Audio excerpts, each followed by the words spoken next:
ನಿಮ್ಮ ಹತ್ರ ತುಂಬಾ ಮಾತಾಡ್ಬೇಕು ಅನ್ಕೊಂಡ್ವಿ. ತುಂಬಾ ದಿವಸದ ಮೇಲೆ ಫೋನ್ ಸಿಕ್ತು ಸರ್, ಅದಕ್ಕೆ. ಓ, ಈ ಮುಂಚೆನೂ ಮಾತಾಡಿದ್ದೀರಾ?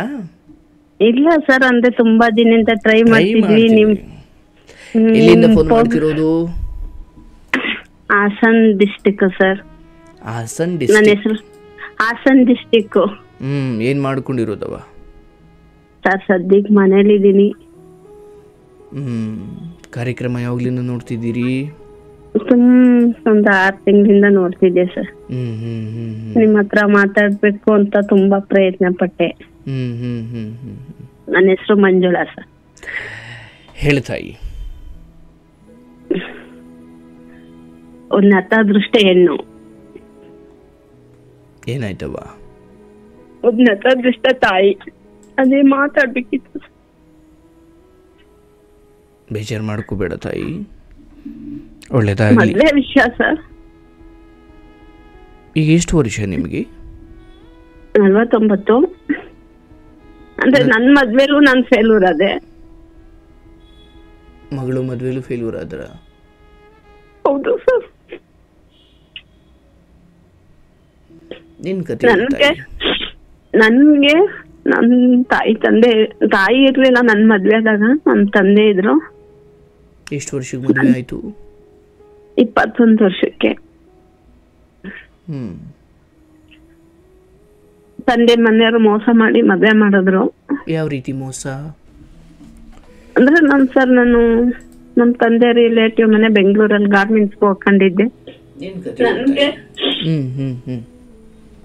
ನನಗೆ ಇಷ್ಟ ಇರ್ಲಿಲ್ಲ ಅಂದ್ರೂ ಮದ್ವೆ ಮಾಡಿದ್ರು. ಬೇಡ ಬೇಡ ಅಂದ್ರು. ನಮ್ ತಾಯಿ ಇದ್ರು ಸರ್. ಅವ್ರಿಗೆ ಸೀರಿಯಸ್ ಆಗೈತಿ ಅನ್ಬಿಟ್ಟು ಕರೆಸ್ಬಿಟ್ಟು ಮೋಸ ಮಾಡಿ ಮದ್ವೆ ಮಾಡಿದ್ರು.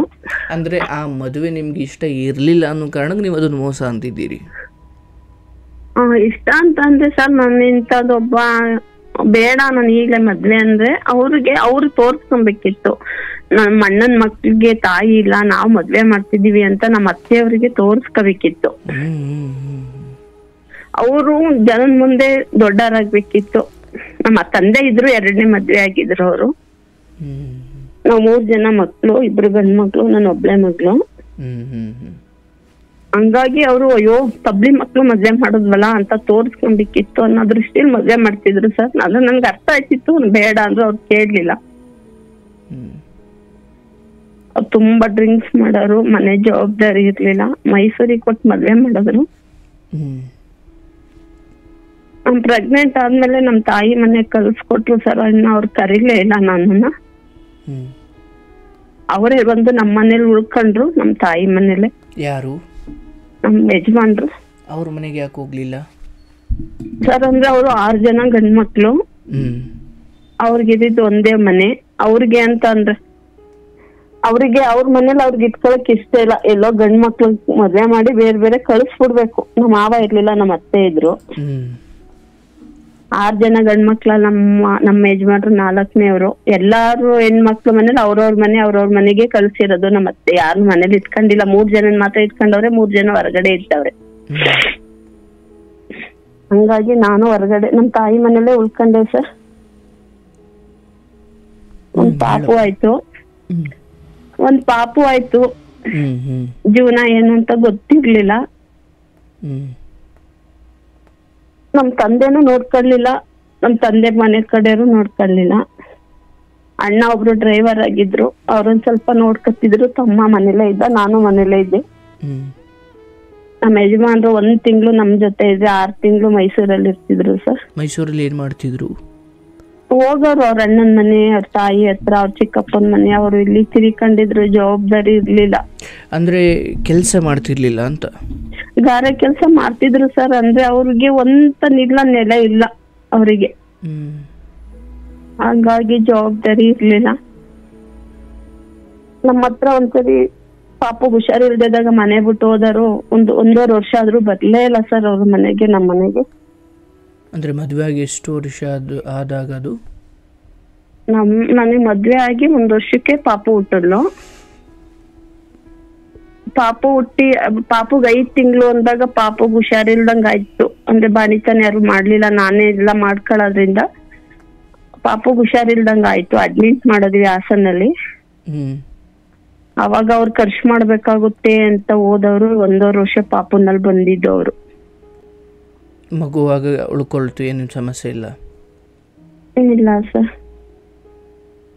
ಆಮೇಲೆ ಅವರು ಅದಕ್ಕೆ ಅಷ್ಟರಲ್ಲೇ ಎಲ್ಲಾರು ನನ್ನನ್ನು ದೂರ ಇಟ್ರು ಸರ್. ಗಂಡನ್ ಬಿಟ್ಟಾಳು ಅನ್ನೋ ತರ, ಆ ತರ ಈ ತರ ಸಖತ್ತು ಸಮಸ್ಯೆ ಆಯ್ತು. ಹೋದಾಗ ನಿಮ್ಗೆ ಮನೆ ಹೇಗೆ ನಡೆಸ್ತಾ ಇದ್ರಿ ನೀವು? ಅಂದ್ರೆ ಅಣ್ಣ ಡ್ರೈವರ್ ಸರ್, ಟೆಂಪೋ ಓಡಿಸ್ತಿದ್ರು ಡ್ರೈವರು. ಅವರು ಸ್ವಲ್ಪ ಕೊಡೋರು. ತಮ್ಮ ಚಿಕ್ಕ ಪುಟ್ಟ, ಅಷ್ಟೊತ್ತಿಗೆ ನನ್ನ ತಮ್ಮಗ 19 ವರ್ಷ. ಅವ್ನು ಚಿಕ್ಕ ಪುಟ್ಟ ಕೆಲಸ ಮಾಡ್ತಿದ್ದ, ಅಷ್ಟೋ ಇಷ್ಟೋ ದುಡ್ಡು ಕೊಡ್ತಾ ಇದ್ದ ಸರ್. ಹೇಗೋ ಮಾಡ್ತಾ ಇದ್ವಿ. ತಂದೆ ಎದುರುಗಡೆ ಮನೇಲಿ ಬಾಡಿಗೆ ಇದ್ರು. ನಮ್ ಸ್ವಂತ ಮನೆ ನಮ್ಗೆ ಬಿಟ್ಬಿಟ್ಟು ಅವ್ರ ಬಾಡಿಗೆ ಹೋದ್ರು. ಈ ಕಿರಿ ಹೆಂಡ್ತಿನವ್ರು ಅವರೇ ನಮ್ಮನ್ನ ನೋಡ್ತಿರ್ಲಿಲ್ಲ.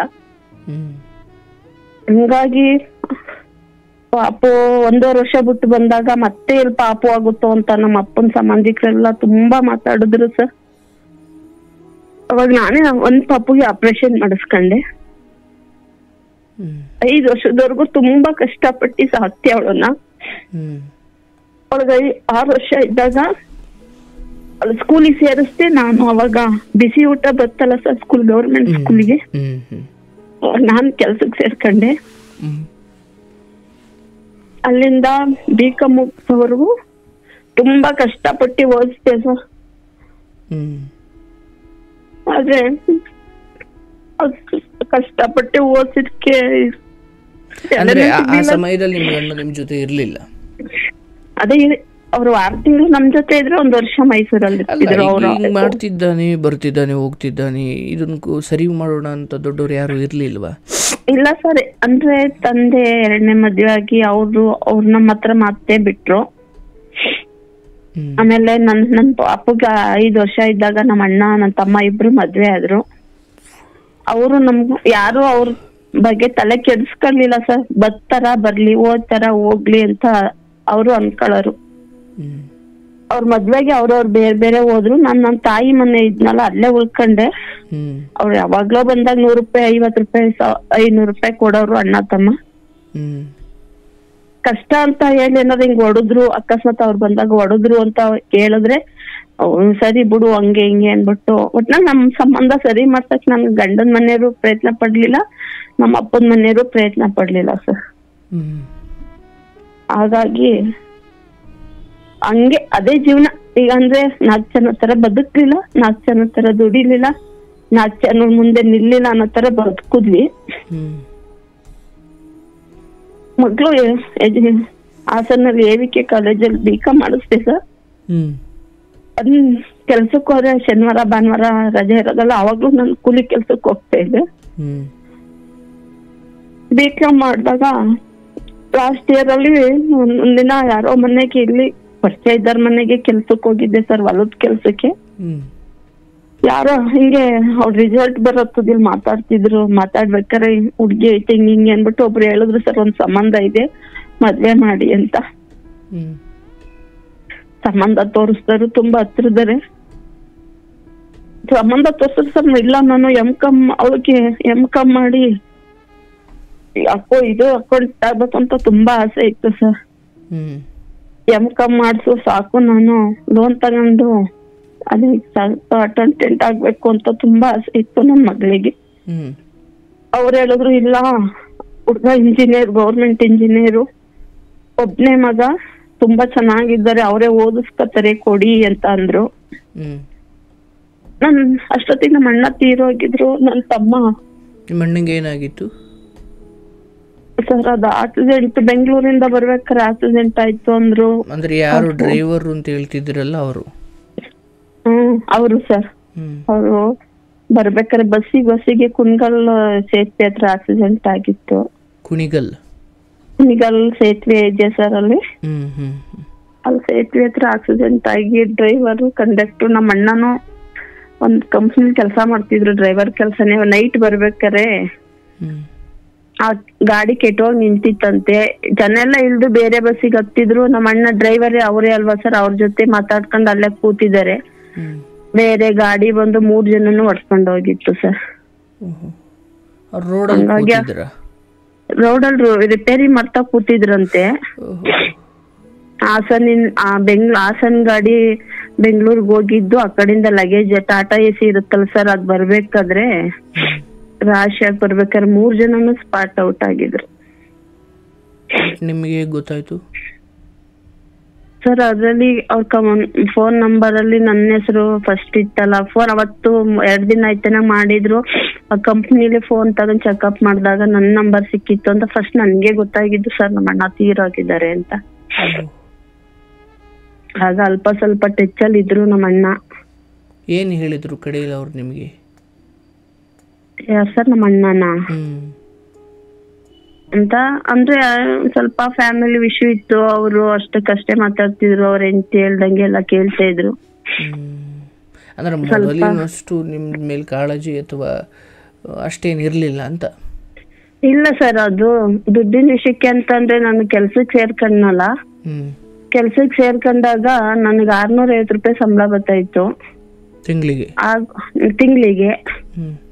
ಸ್ಟಾರ್ಟಿಂಗ್ ಅಷ್ಟೇ ಸರ್ ಕೊಡ್ತಾ ಇದ್ದಿದ್ದು. ಆಮೇಲೆ ನಾನು ಮಧ್ಯದಲ್ಲಿ ಕೆಲ್ಸಕ್ಕೆ ಹೋಗ್ತಾ ಇದ್ದೆ.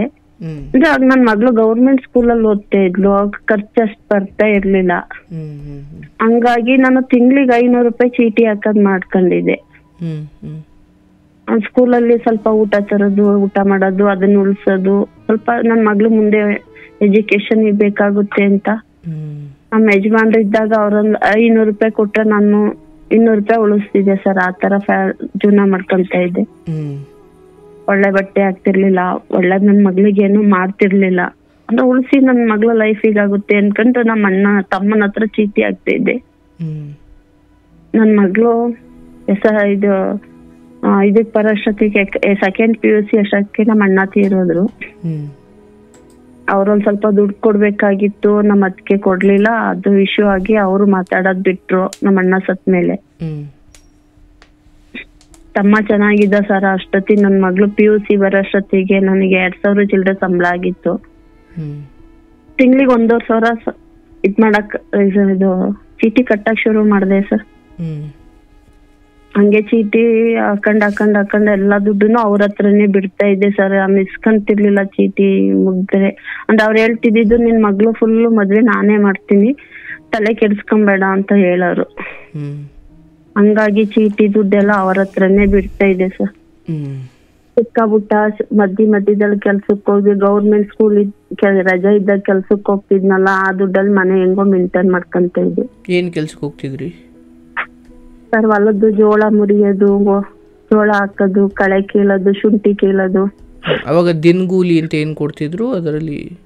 150 ರೂಪಾಯಿ ಕೊಡೋದು ಸರ್ ಆಗ. ಅದ್ರಲ್ಲಿ ಜೀವನ ಮಾಡ್ಕೊಂತಿದ್ವಿ. ಸ್ಕೂಲ್ ಇದ್ದಾಗ ಸ್ಕೂಲಲ್ಲಿ ಸ್ವಲ್ಪ ಊಟ ತಂದ್ರೆ ಅದನ್ನ 2 ಟೈಮ್ ಮಾಡ್ಕೊಂತ ಇದ್ವಿ. ಆ ತರ ಜೀವನ ಮಾಡ್ತಾ ಇದ್ವಿ ಸರ್. ಆಮೇಲೆ ನನ್ ಮಗಳು BCom ಹಾಸನ ಸೇರ್ಕೊಂಡಾಗ ನನ್ಗ ಸ್ವಲ್ಪ ದುಡ್ಡಿನ ಅವಶ್ಯಕತೆ ಇತ್ತು ಸರ್. ಹಂಗಾಗಿ ನನ್ ತಮ್ಮನ ಹತ್ರ ಕೇಳಿದ್ವಿ, ದುಡ್ಡು ಕೊಡಿ ಸ್ವಲ್ಪ ಅಂತ. ಅವಳ ಪ್ರೈವೇಟಿಗೆ ಸೇರ್ಸಿದ್ವಿ. ಒಂದೇ ಅವಳು ಏನಾದ್ರು ಬ್ಯಾಂಕಿಂಗ್ ಕೆಲ್ಸಕ್ಕೆ ಏನಾರ ಹೋದ್ರೆ, ಹೈಯರ್ ಎಜುಕೇಶನ್ ಆದ್ರೆ ಕಷ್ಟ ಆಗುತ್ತೆ ಕನ್ನಡ ಮೀಡಿಯಂದಲ್ಲಿ ಅಂತ ಇಂಗ್ಲಿಷ್ ಮೀಡಿಯಂ ಸೇರಿಸ್ವಿ. ಅವಾಗ ಅಲ್ಲಿಗೆ ಡೊನೇಷನ್ ಕಟ್ಬೇಕಿತ್ತು ಸರ್. ಅಲ್ಲಿವರೆಗೂ ನಮ್ಗೆ ಡೊನೇಷನ್ ಪ್ರಾಬ್ಲಮ್ ಇರ್ಲಿಲ್ಲ, ಸೆಕೆಂಡ್ PU ಮುಗಿಯೋವರೆಗೂ. ಅವಾಗ ಅವ್ರಿಗೂ ನಮ್ಗ ಸ್ವಲ್ಪ ಗಲಾಟೆ ಆಯ್ತು, ಸ್ವಲ್ಪ ಮಾತಾಡೋದ್ ಬಿಟ್ಟಿದ್ರು. ಹಂಗಾಗಿ ಇನ್ನು ನನ್ ಗಂಡನ ಮನೆಯವರು ಮಗಳನ್ ಮದ್ವೆ ಮಾಡಕ್ಕೆ ಎಲ್ಲಿ ಒಂದೇ ಮನೆ ಇತ್ತು, 6 ಜನ ಗಂಡ್ ಮಕ್ಳಲ್ವಾ, ಸ್ವಲ್ಪ ಹಾಲ್ ಕೇಳ್ಬಿಡ್ತಾರೋ ಅಂತ ಹೇಳ್ಬಿಟ್ಟು ಅವರು ಸ್ವಲ್ಪ ಅಷ್ಟೇ ಆಗಿದ್ರು. ಅಂದ್ರೆ ಅವ್ರಿಗೆ ಏನು ಅಂದ್ರೆ ಸರ್, ಅವ್ರ ಮನೆಯಿಂದ ಅವ್ರನ್ನ ಹೊರಗ್ ಹಾಕ್ಬೇಕಿತ್ತು, ಅದಕ್ಕೊಬ್ರು ಯಾರಾದ್ರೂ ಬೇಕಿತ್ತು ಅನ್ನೋ ತರ ಇತ್ತು ಅವ್ರ ಮನೆ ಸಿಚುವೇಶನ್. ಹಂಗಾಗಿ ನನಗೆ ಮದ್ವೆ ಮಾಡಿ ಕಳ್ಸ್ಕೊಟ್ರು. ಹಂಗಾಗಿ ಅವ್ರ ಮನೆ ಜವಾಬ್ದಾರಿ ಅವ್ರು ತಗೊಂಡಿರ್ಲಿಲ್ಲ ಅವ್ರ ಮೇಲೆ, ನಮ್ ಮೇಲೆ. ಹಂಗೋ ಹಿಂಗೋ BCom ಮುಗೀತು ಸರ್. ಲಾಸ್ಟ್ ಇಯರ್ ಅಲ್ಲಿ ಇದ್ದಾಗ ಅದೇ ಬಂತು ಮದ್ವೆ ವಿಷಯ. ನಾನ್ ಮಾಡಲ್ಲ ಅಂದೆ ಸರ್. ಆದ್ರೂ ನನಗೆ ಒಬ್ರು ಇಲ್ಲ ಮಾಡಿ, ನಿಮ್ ಕಷ್ಟ ಎಲ್ಲ ಇದಾಗುತ್ತೆ, ಒಂದ್ ಒಳ್ಳೆ ಕಡೆ ಸೇರ್ಕೊಳ್ಳುತ್ತೆ ಹುಡ್ಗಿ ಅಂತ ಮದ್ವೆ ಇದು ಎಂಗೇಜ್ಮೆಂಟ್ ಆಯ್ತು ಸರ್. ಎಂಗೇಜ್ಮೆಂಟ್ ಆದಾಗ ನಾನ್ ಹುಡ್ಗನ್ ಮನೆಗೆ ಹೋಗಿ ವಿಚಾರ್ಸಕ್ಕೆ ಆಗ್ಲಿ, ಹುಡ್ಗನ್ ಮನೆ ವಿಷಯನಾಗ್ಲಿ ನಮಗ್ ಗೊತ್ತೇ ಆಗ್ಲಿಲ್ಲ ಸರ್. ಅವ್ರಿಗೂ ಹುಡ್ಗನ್ ಹತ್ರ ಹುಡ್ಗಿ ಮಾತಾಡಕ್ ಏನಾರು ಫೋನ್ ಮಾಡಿದ್ರೆ ನಮ್ಮ ಮಗ ಮೀಟಿಂಗ್ ಅಲ್ಲಿ ಇದ್ದಾನೆ, ಫಾರಿನ್ ಹೋಗಿದ್ದಾನೆ, ಹಂಗೆ ಹಿಂಗೆ ಅನ್ಬಿಟ್ಟು 3 ತಿಂಗಳು ಸತಾಯಿಸಿದ್ರು. ಅಂದರೆ ಆ ಸಂಬಂಧ ಬೇರೆ ಯಾರಿಂದಲೂ ಬಂದಿದ್ದು, ಮತ್ತೆ ಅಷ್ಟೊತ್ತಿಗೆ ನಿಮ್ಮ ಮಗಳು ಬೇಗ ಮುಗಿಸಿದ್ರು. ಲಾಸ್ಟ್ ಇಯರ್ ಅಲ್ಲಿ ಇದ್ರು, ಬಿಕಾಮ್ ಲಾಸ್ಟ್ ಇಯರ್. ಬಟ್ ಈ ಮದುವೆ ಬಗ್ಗೆ ಆಕೆಗೆ ಒಪ್ಪಿಗೆ ಇತ್ತು ಅಂತಂದ್ರೆ ಸರ್ ಅವಾಗ ಸ್ವಲ್ಪ ನಮ್ ಚಿಕ್ಕಪ್ಪನ ಮಕ್ಳು ಬೇರೆ ಬೇರೆ ಅಷ್ಟು ಮದ್ವೆ ಆಗಿ ಸ್ವಲ್ಪ ವಿಷಯವಾಗಿತ್ತು. ಹಂಗಾಗಿ ನಾನ್ ಯಾವಾಗ್ಲೂ ಹೇಳ್ತಾ ಇದ್ದೆ, ಇಲ್ಲ ಕಣಪ್ಪ ಹಂಗೆ ಏನು ಮಾಡ್ಕೊಂಬೇಡಣ, ಒಳ್ಳೆ ರೀತಿಲೇ ಇರೋಣ ನಾವು, ಜನ ಆಡ್ಕೊಂತಾರೆ ಹಂಗೆ ಹಿಂಗೆ ಅಂತ ಹೇಳ್ತಿದ್ನಲ್ಲ. ಮತ್ತೆ ನನ್ ಕಷ್ಟ ಎಲ್ಲ ಅವ್ಳು ನೋಡ್ಕೊಳ್ಳೋದ್ರಿಂದ ಅವ್ರು ಬೇರೆ ಲವ್ ಮಾಡೋದಾಗ್ಲಿ ಬೇರೆ ಇದಾಗ್ಲಿ ಆ ತರ ಏನು ಪತ್ರದಲ್ಲಿ ಇರ್ಲಿಲ್ಲ ಸರ್. ನನ್ಗೆ ಈ ಪ್ರಾಬ್ಲಮ್ ಇರೋದೇ ನನ್ ಮಗಳಿದ್ದು ಸರ್. ಒಳ್ಳೆ ಮಕ್ಳು ಹುಟ್ರೆ ಅವ್ರ ಕೈ ಹತ್ರ ಅನ್ನ ತಿನ್ನಕ್ ಭಾರಿ ಕಷ್ಟ ಆಗುತ್ತೆ ಸರ್. ಕೆಟ್ಟ ಮಕ್ಳಿದಾರೆ ಅಂತ ಎಷ್ಟು ತಾಯಿ ತಂದೆ ಕೊರಗ್ತಾರೆ, ಒಳ್ಳೆ ಮಕ್ಳಿದ್ರು ಅಷ್ಟೇ ಕೊರಗಾಗುತ್ತೆ ಸರ್. ಅದೇ ನನಗ್ ಬೇಜಾರು. ಏನಾಯ್ತವ ಆಕೆ ಮದುವೆ ವಿಚಾರ?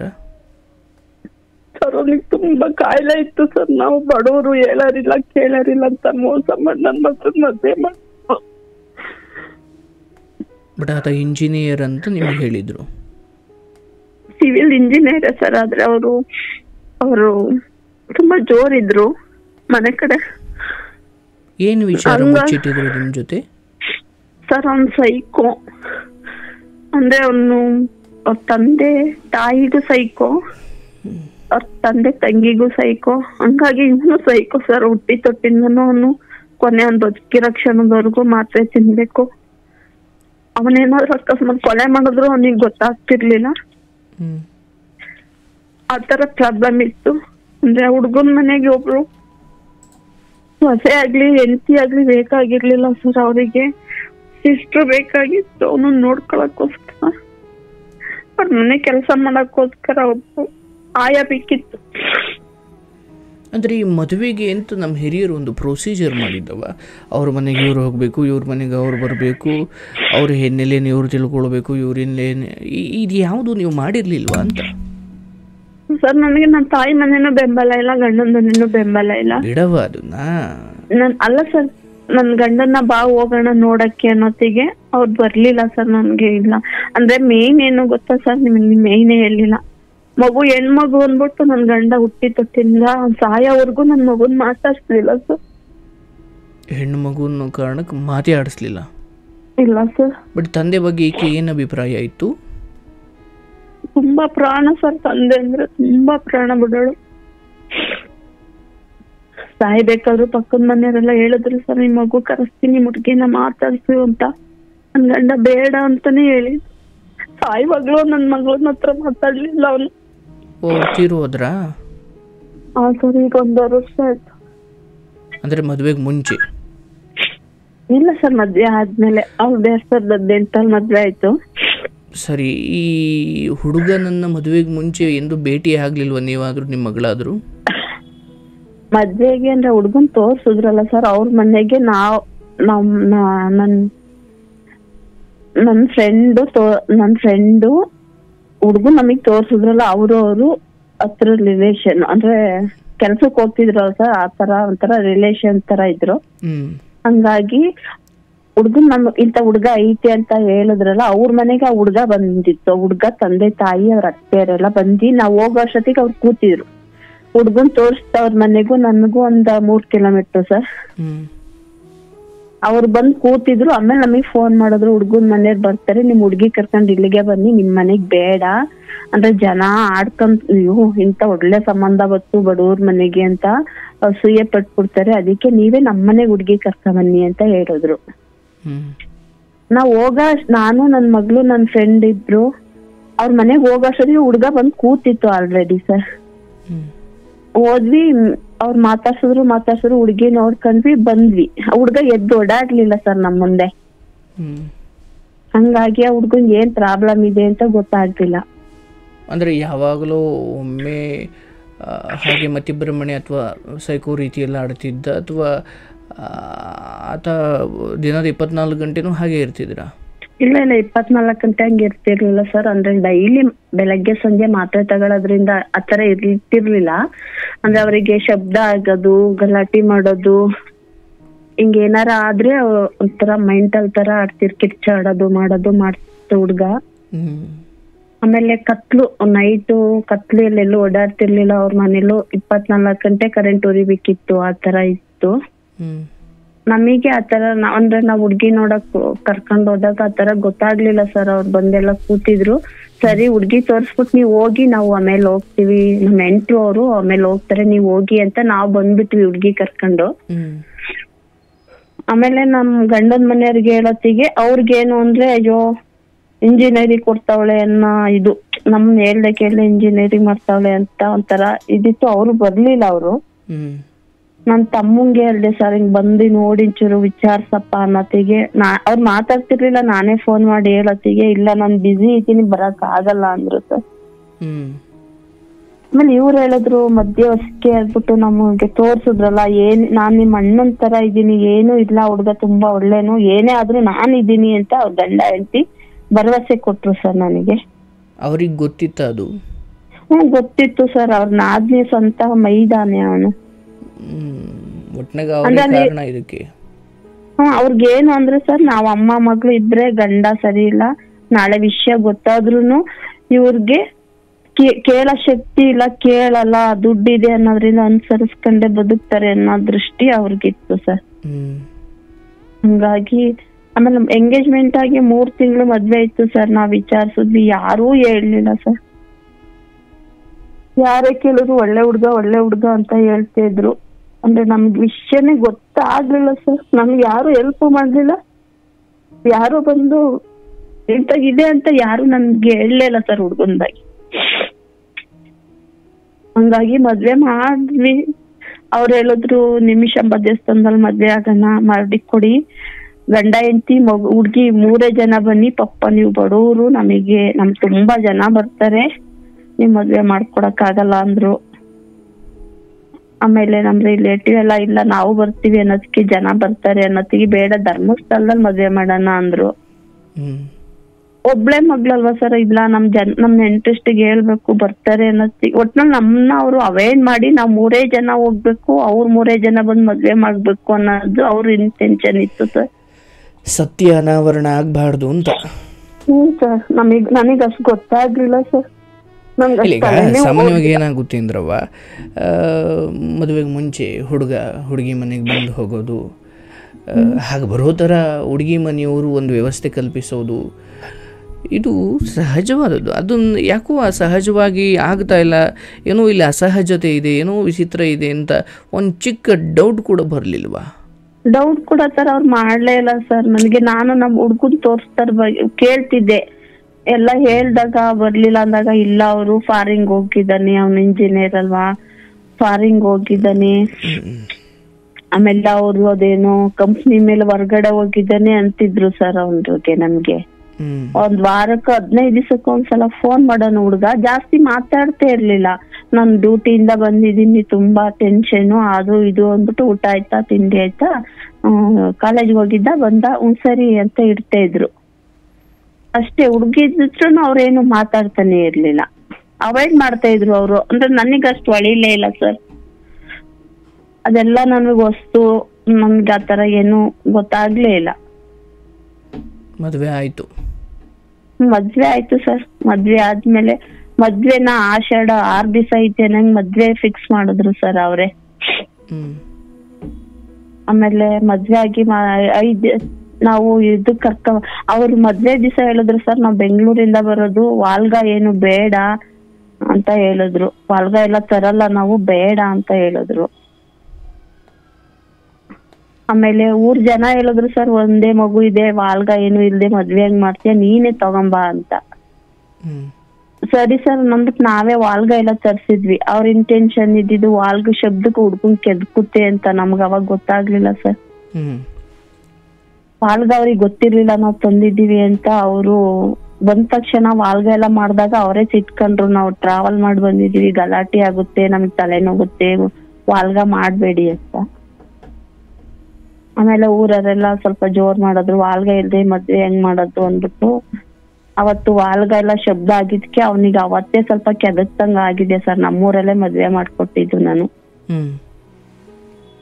ಕರ್ಕೊಂಡ್ ಹೋದ್ರು ಸರ್. ಮಾರನೇ ಬೆಳಗ್ಗೆ ಹೆಣ್ ಕರಿಯಕ್ಕೆ ಅಂತ ಹೋದ್ವಿ. ಅವಾಗ ಅವ್ರು ಫಸ್ಟ್ ಅಂದ್ರು ಗ್ರ್ಯಾಂಡ್ ಆಗಿ ಮಾಡ್ತೀವಿ ಬೆಂಗಳೂರಲ್ಲಿ ಎಂದು ಸಿಂಪಲ್ ಆಗಿ ಇಟ್ಕೊಂಡಿದ್ರು.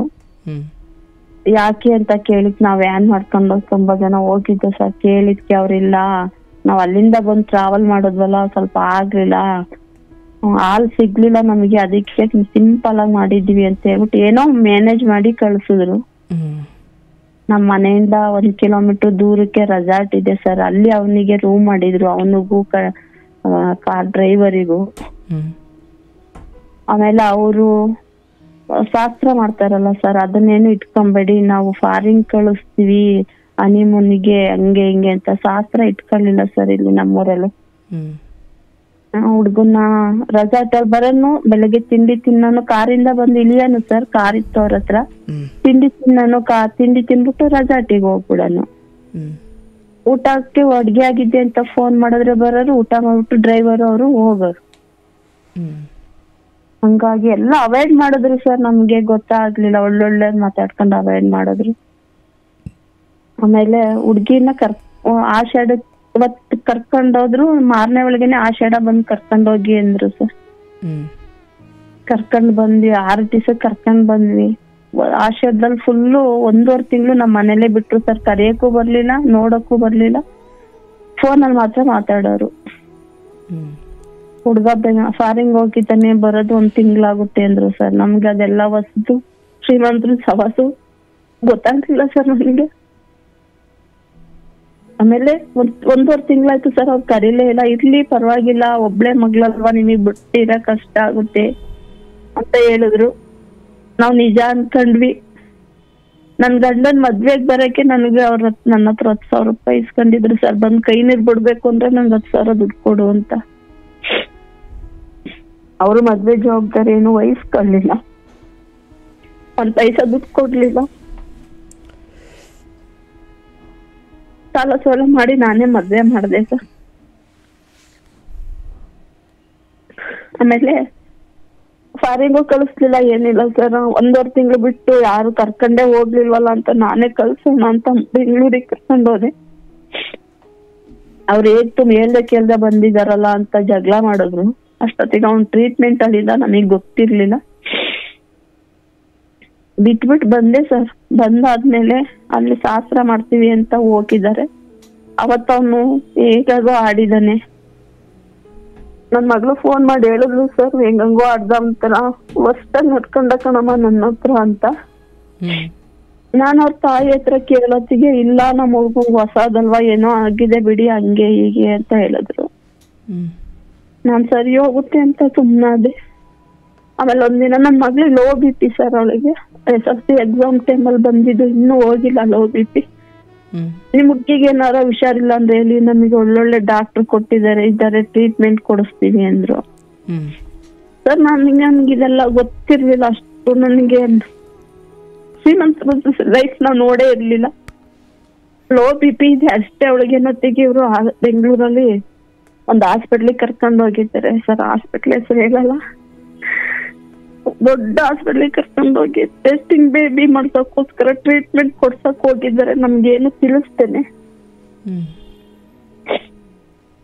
ತುಂಬಾ ಚೆಕಪ್ ಮಾಡಿ ನನ್ ಮಗಳು ಸಖತ್ತು ಟಾರ್ಚರ್ ಕೊಟ್ಟಿದ್ದಾರೆ. ನನ್ ಮಗಳು ಹುಷಾರಿಲ್ಲ ಅಂತ ಫೋನ್ ಮಾಡಿದ್ಲು, ಅಮ್ಮ ತುಂಬಾ ಟಾರ್ಚರ್ ಕೊಟ್ರು, ಏನೇನೋ ಮಾಡಿದ್ರು ಅಂತ ಹೇಳಿದ್ರು ಸರ್. ಯಾಕೋ ನನಗೆ ಮನ್ಸಿಗೆ ತಡಿಲಿಲ್ಲ. ನೋಡೋಣ ಅಂತ ಹೋದ್ರೆ ಫುಲ್ ಬೆಡ್ಡೆಡ್ ಆಗ್ಬಿಟ್ಟಿದ್ಲು. 15 ದಿವಸ ಬೆಡ್ ರೆಸ್ಟ್ ಹೇಳಿದ್ರು ಅವಳಿಗೆ. ಅಂದ್ರೆ ಅವಳಿಗೆ ಟೆಸ್ಟಿಂಗ್ ಬೇಬಿ ಟ್ರೀಟ್ಮೆಂಟ್ ಕೊಡ್ಸಿದ್ದಾರೆ, ಅದು ಫೇಲ್ಯೂರ್ ಆಗಿದೆ.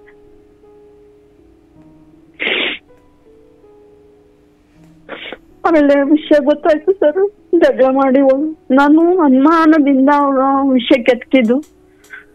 ಅವ್ನು ಫುಲ್ ಸೈಕೋ. ಟ್ರೀಟ್ಮೆಂಟ್ ಅವಳಿಗೆ ಟೆಸ್ಟಿಂಗ್ ಬೇಬಿ ಟ್ರೀಟ್ಮೆಂಟ್ ಕೊಡಕ್ ಸ್ಟಾರ್ಟ್ ಮಾಡಿದ್ರಲ್ಲ, ಆ ಫೈಲ್ ಅಲ್ಲಿ ಇತ್ತು ಸರ್ ಅವನಿಗಿರೋ ಪ್ರಾಬ್ಲಮ್ ಎಲ್ಲ.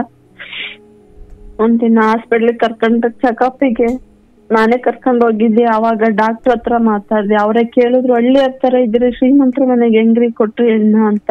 ಇಲ್ಲ ಹಿಂಗ್ ಮೇಡಮ್ ಹಿಂಗ್ ಆಯ್ತು ಅನ್ನತ್ತೀವಿ. ಆ ಡಾಕ್ಟರ್ ಸಿಸ್ಟರ್ ಎಲ್ಲೇ ಇದ್ರು 100 ವರ್ಷ ಚೆನ್ನಾಗಿರ್ಬೇಕು ಸರ್. ಅವ್ರ ನನ್ನ ಕೂರ್ಸ್ಕೊಂಡ್ ಮಾತಾಡಿದ್ರು. ಇಷ್ಟೊಂದು ಪ್ರಾಬ್ಲಮ್ ಇರೋ ಹುಡ್ಗಂಗೆ ಯಾಕ್ರಿ ಕೊಟ್ರಿ ನೀವೇ ಅಂತ ಇರೋ ವಿಷಯ ಎಲ್ಲ ಹೇಳ್ದೆ ಸರ್ ನಾವು ಬಡವರು ಅಂತ. ಅವ್ರ ರಿಯಾಲಿಟಿ ಏನಿದೆ ಅಂತ ಹೇಳಿದ್ರು. ಅವಾಗ ಜಗಳ ಆಗಿ ಹಾಗಾಗಿ ಹಿಂಗಾಗಿ ನನ್ ಮಗಳನ್ನ ಅವಳ ಅವತ್ತೊಂದಿನ ಜಗಳ ಮಾಡಿ ನನ್ ಕಳ್ಸಿದ್ರು ಸರ್. ಇವಳು ಇದ್ರೆ ಕೇಳ್ತಾಳೆ ಅಂತ ಹೇಳ್ಬಿಟ್ಟು ನನ್ನನ್ ಕಳ್ಸಿದ್ರು. 4 ದಿನ ಬಿಟ್ಟು ನನ್ ಮಗ್ಳಿಗೆ ಟಾರ್ಚರ್ ಕೊಟ್ಟಿ ಓಡ್ಸಿದ್ರು ಸರ್ 4 ಗಂಟೆ ರಾತ್ರಿಯಲ್ಲಿ.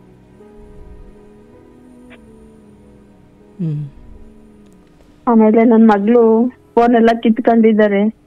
ಗೌರ್ಮೆಂಟ್ ಕೆಲಸ ಕೊಡಿಸ್ತೀವಿ ಅಂತ ಅವಳು 1ನೇ ಕ್ಲಾಸಿಂದ ಇದ್ರ BCom ಓದಿರೋವರ್ಗು ಎಲ್ಲಾ ಡಾಕ್ಯುಮೆಂಟ್ ಎಲ್ಲ ಇಸ್ಕೊಂಡಿದ್ರು ಸರ್. ಅಂದ್ರೆ ಅವ್ರು ನಮ್ಮನ್ನ ಲಾಕ್ ಮಾಡ್ಕೊಂಡಿದ್ದಾರೆ, ನಮಗ್ ಗೊತ್ತಾಗ್ಲಿಲ್ಲ. ಆಧಾರ್ ಕಾರ್ಡು, ವೋಟರ್ ID, ಅವಳು ಓದಿದ್ದು ಎಲ್ಲಾನು ಇಸ್ಕೊಂಡಿದ್ರು ಸರ್ ನಮ್ಮ ಹತ್ರ. ನಾವ್ ಫುಲ್ ಲಾಕ್ ಆಗ್ಬಿಟ್ಟಿದ್ವಿ, ನಮ್ಗೆ ಗೊತ್ತಿಲ್ಲ. ಎಲ್ಲ ಅವ್ಳದೆಲ್ಲ ಬಯೋಡೇಟಾ ಎಲ್ಲ ಫುಲ್ ಕೊಟ್ಬಿಟ್ಟಿದ್ವಿ. ಅವನು ನಿಂಗೆ ಅವೆಲ್ಲ ಕೊಡ್ಬೇಕು ಅಂದ್ರೆ ತಾಳಿ ಕೊಡು ಅಂತ ಕೇಳಿದಾನೆ. ಜಗಳ ಮಾಡಿ ಕಳಿಸ್ಬೇಕಾದ್ರೆ 4 ಗಂಟೆ ರಾತ್ರಿಲಿ. ಇವಳು ತಾಳಿ ಬಿಚ್ಕೊಂಡು ತಾಳಿ ಸರ ಕೊಟ್ಟಿದ್ದಾಳೆ. ಅವ್ನು ಅವತ್ತು ಮಾತ್ರೆ ತಗಲ್ದೆ ಅವತ್ ಜಗಳ ಆಗಿರೋದು. ಅವತ್ತು ಕೆದಕ್ ಬಿಟ್ಟಿದ್ದೆ ಸೈಕೋ ತರ. ಹೆಂಗೋ ಮಾಡಿ ಬಂದು ರೈಲ್ವೆ ಸ್ಟೇಷನ್ ಫೋನ್ ಮಾಡಿದ್ಲು ಸರ್ 6 ಗಂಟೆಲಿ. ಅಮ್ಮ ರೈಲ್ವೆ ಸ್ಟೇಷನ್ ಅಲ್ಲಿ ಕೂತಿದೀನಿ, ಟ್ರೈನ್ ಹತ್ತಿ ಬಂದ್ರೆ ನಿನಗ್ ಅವಮಾನ, ನಾನೇನಾರು ಆದ್ರೆ ನಿನ್ಗೆ ಹಂಗೂ ತಡ್ಕೊಳಕ್ಕಾಗಲ್ಲ, ನಾನು ಏನ್ ಮಾಡ್ಲಿ ಅಂತ ಗೊತ್ತಿಲ್ಲ ಅಮ್ಮ. ಫೋನಲ್ಲಿ ಚಾರ್ಜ್ ಇಲ್ಲ, ಚಾರ್ಜ್ ಏನಾರ ಮುಗ್ದೋದ್ರೆ ಏನ್ ಹಚ್ಚಿನೋ ಗೊತ್ತಿಲ್ಲ ಅಂತ ಹೇಳಿದ್ಲು. ಸ್ವಿಚ್ ಆಫ್ ಆಯ್ತು ಸರ್ ಅವ್ರ ಫೋನು. ಬೆಳಗ್ಗೆ 6:30 ಸ್ವಿಚ್ ಆಫ್ ಆಗಿದ್ದು. ಸಂಜೆ 6:30 ನನ್ ಮಗಳು 6 ಗಂಟೆ 7 ಗಂಟೆಲಿ ಬಂದು ನಮ್ಮ ಊರಿಗೆ ಇಳಿದ್ಲು. ಅಲ್ಲಿವರೆಗೂ ಸತ್ತಿ ಬದುಕಿದ್ದೀನಿ ಸರ್. ಇದ್ದಾಳೆ ಅಂತಾನು ಗೊತ್ತಿಲ್ಲ, ಸತ್ತೋಗಿದ್ದಾಳೆ ಅಂತಾನು ಗೊತ್ತಿಲ್ಲ, ಏನಾಗಿದ್ದಾಳೆ ಅಂತ ಗೊತ್ತಿಲ್ಲ. ಯಾರು ನನ್ ಕಾಂಟ್ಯಾಕ್ಟ್ ಸಿಗ್ತಿಲ್ಲ. ಹೇಗೋ ಬಂದ್ಲು ಸರ್ 6 ಗಂಟೆ 6:30 ಒಬ್ಬ ಭಿಕ್ಷುಕರು ಹೇಗಿರ್ತಾರೆ ಆತರ ಬಂದ್ಲು. ಅವತ್ತು ನನ್ ಮಗಳು ಬಂದಿರೋದೇ ಹೆಚ್ಚು. ಆಮೇಲೆ ಪಂಚಾಯತಿ ಅದು ಇದು ಮಾಡಿದ್ವಿ ಸರ್. ಅವ್ರಿಗೆ ಅಷ್ಟು ಇವ್ರಿಗೆ ನಮ್ಗೆಲ್ಲಾ ವಿಷಯ ಗೊತ್ತಾಯ್ತು ಅಂತ ಗೊತ್ತಾಗಿ ಅವ್ರು ಬಿಡಕ್ ರೆಡಿ ಇದ್ರು. ಅವ್ರ ಹತ್ರ ಅಷ್ಟು ಕೋಟ್ಯಾಧೀಶ್ವರ ಹತ್ರ ನನ್ಗೆ ಹೋರಾಡಕ್ ಆಗ್ಲಿಲ್ಲ ಸರ್. ನ್ಯಾಯನೂ ಸರಿಯಾಗಿ ನಮಗ್ ಸಿಗ್ಲಿಲ್ಲ. ಲಾಸ್ಟ್ ಕೋರ್ಟ್ ಅಲ್ಲಿ ಉಲ್ಟಾ ಹೊಡೆದ್ರು. ನಮ್ಗೆ ಹುಡ್ಗಿ ಬೇಕು ಅಂತ ಲಾಸ್ಟ್ ಟೈಮ್ ಅಲ್ಲಿ ಉಲ್ಟಾ ಹೊಡೆದ್ರು. ಅಷ್ಟಿಗೆ ಮ್ಯೂಚುವಲ್ ತಗೋತರ ಆಯ್ತು ಸರ್ ಕೇಸು. ಇವಾಗ ಕೆಲ್ಸಕ್ಕೆ ಹೋಗ್ತಿದ್ದಾಳೆ. ನಮ್ಮ ಮನೆಯವ್ರು ಕ್ಯಾನ್ಸರ್ ಆಗಿ 1.5 ವರ್ಷ ಆಯ್ತು ಸತ್ತೋಗಿ. ಹೆಣ್ಮಗು ಅನ್ನೋ ಕಾರಣಕ್ಕೆ ನನ್ ಗಂಡ ಕೊನೆಗೂ ನನ್ ಮಗಳ ಹತ್ರ ಮಾತಾಡ್ಲಿಲ್ಲ.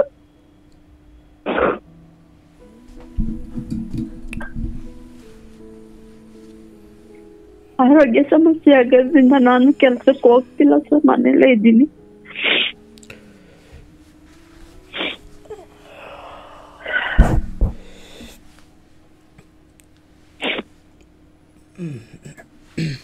ಫೈನಾನ್ಸ್ ಕಂಪ್ನಿಲಿ ಕೆಲಸ ಮಾಡ್ತಿದ್ದಾರೆ.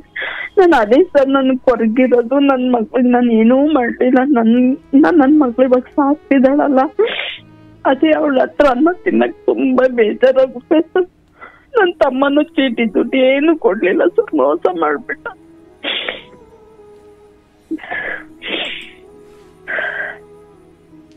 ಇವಾಗ ಅವಳಿಗೆ 25 ವರ್ಷ ಸರ್. ನೊಂದಿದ್ದಾರೆ, ಹಿಂಗ ಆಟಿದ್ದಾರೆ ಅಂತ ಇವಾಗ ಮದ್ವೆ ಮಾಡ್ಬೇಕು. ಡಿವೋರ್ಸ್ ಆಗಿ 2 ವರ್ಷ ಆಯ್ತು. ಮದ್ವೆ ಮಾಡ್ಬೇಕು ಅಂತ ನೋಡ್ತಿದ್ದೀನಿ ಸರ್. ಮನುಷ್ಯ ಒಂದ್ ಹೆಣ್ಮಕ್ಳು ಸ್ವಲ್ಪ ಏನೋ ಆಗಿದೆ, ಕಷ್ಟದಲ್ಲಿದ್ದಾರೆ ಅಂದ್ರೆ ಜನಗಳು ತುಂಬಾ ಟಾರ್ಚರ್ ಕೊಡ್ತಾರೆ ಸರ್. ಬದುಕಬಾರ್ದು ಆತರ.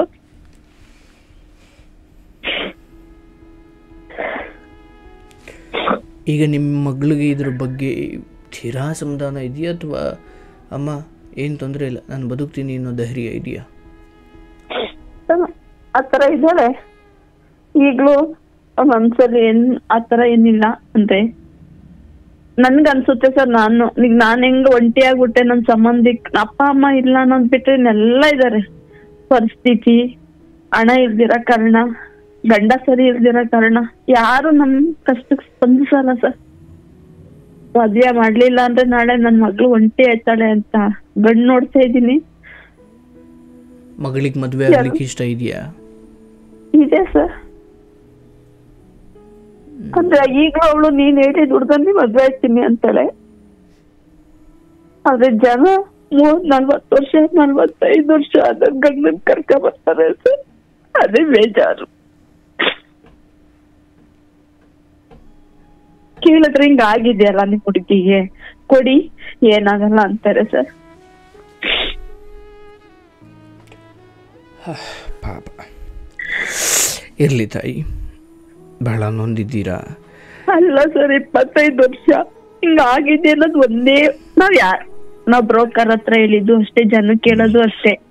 ನಮಗ್ ಅವ್ರು ತುಂಬಾ ವಿಷಯ ಮುಚ್ಚಿಟ್ಟಿ ಮದ್ವೆ ಮಾಡಿದ್ರು.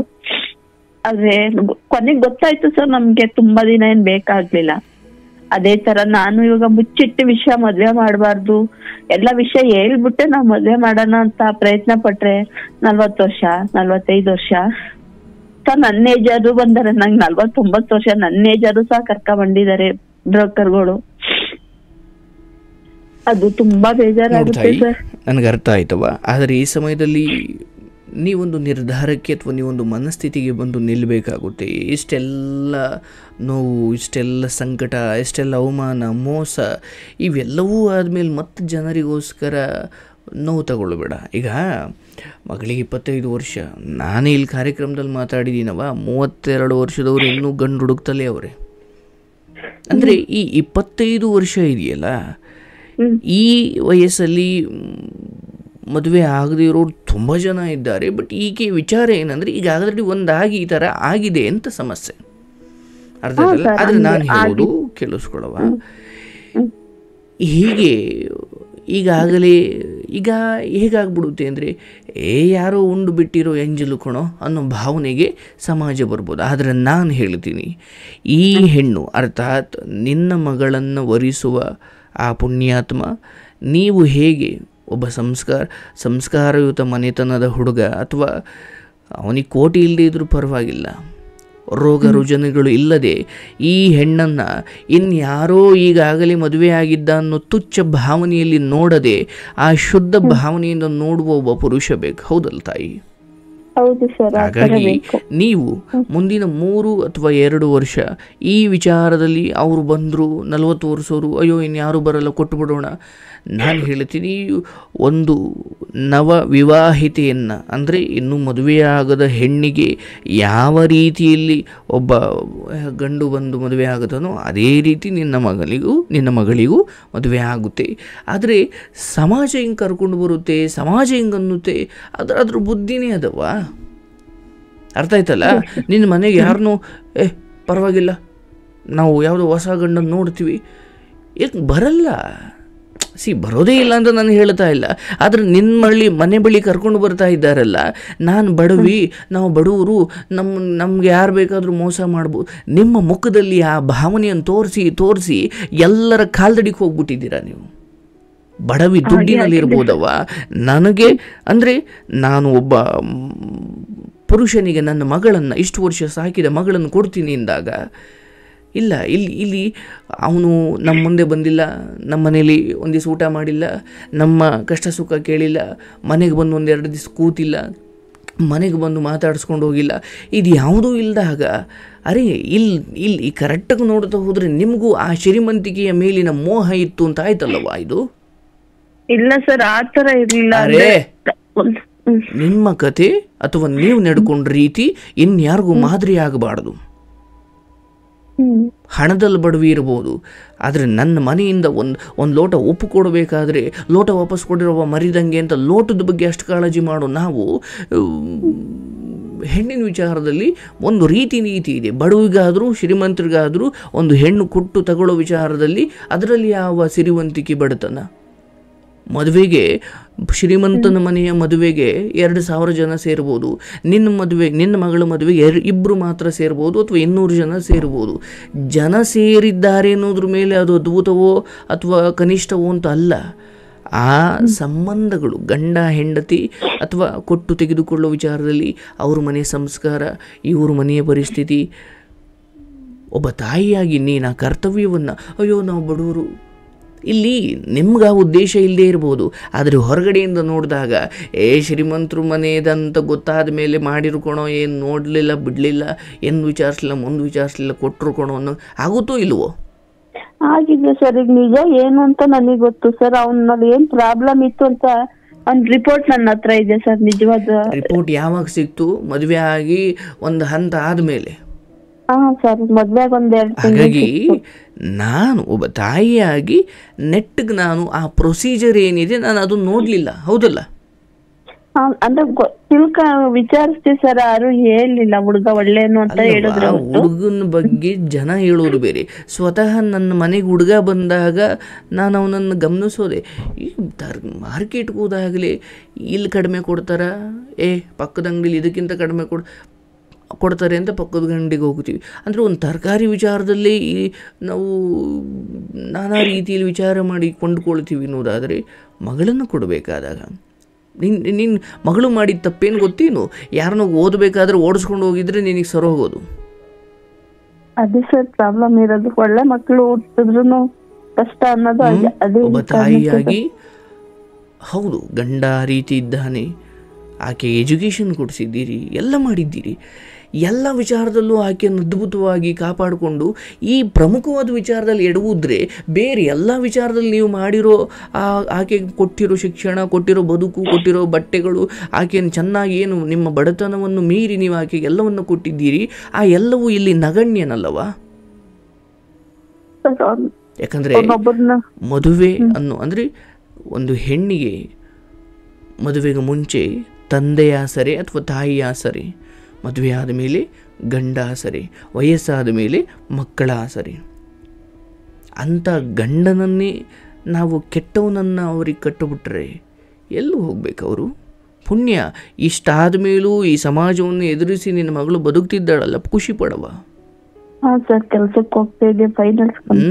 ಈ ವಿಚಾರದಲ್ಲಿ ನೀನು ನೊಂದು ನೊಂದು ನೊಂದು ಕಾಯಿಲೆ ತರಿಸ್ಕೊಂಡು ಆಕೆಗೆ ಮತ್ತೆ ಭಾರ ಆಗಬೇಡ.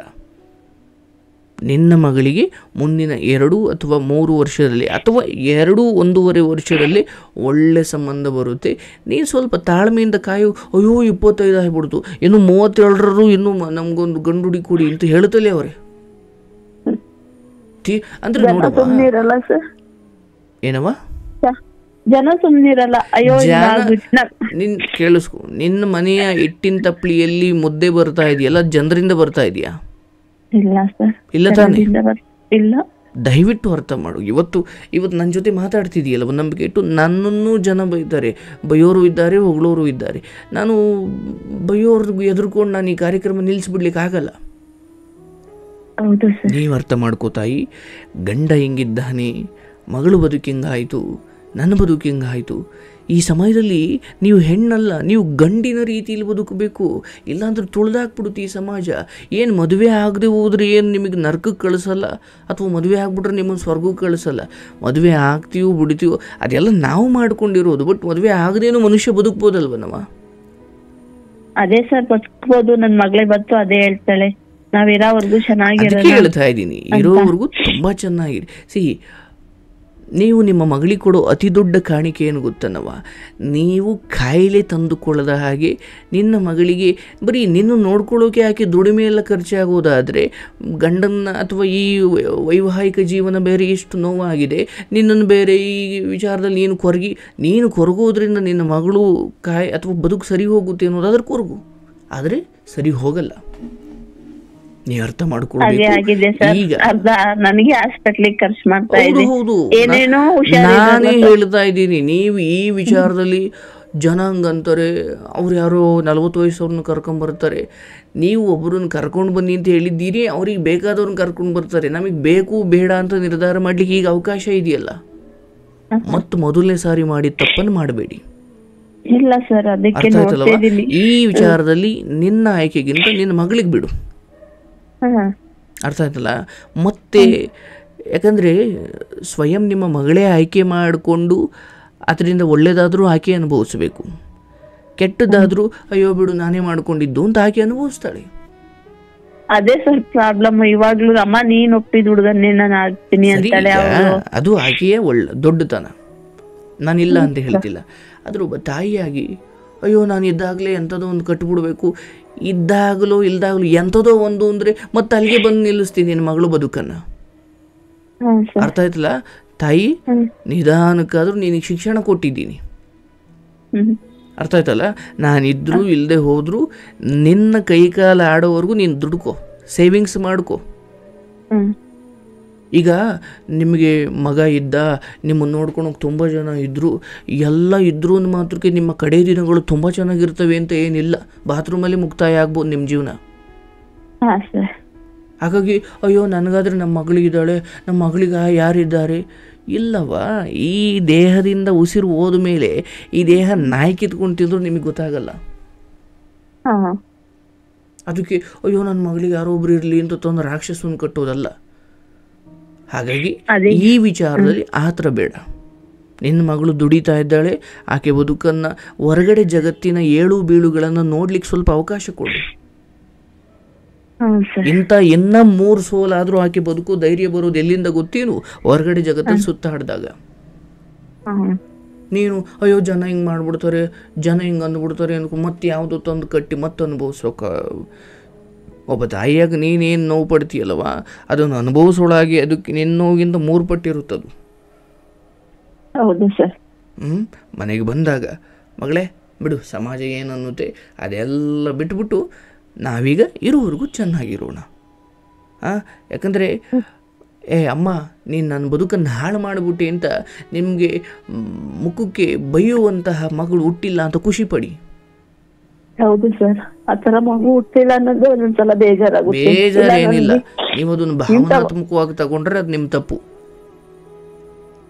ಎಲ್ಲರೂ ಮಾಡ್ತಾರೆ ಈ ಸಮಾಜದಲ್ಲಿ. ಮಗಳಿಗೆ ಮದುವೆ ಮಾಡಿ ಆಕೆಯನ್ನು ಚೆನ್ನಾಗಿಡಬೇಕು ಅನ್ನೋದೇ ನಿಮ್ಮ ಉದ್ದೇಶ ಆಗಿತ್ತು. ಏನೋ ಹಿಂಗೆ ಆಗ್ಬಿಟ್ಟಿದೆ, ಈಗ ಏನು ಮಾಡೋಕ್ಕಾಗುತ್ತೆ?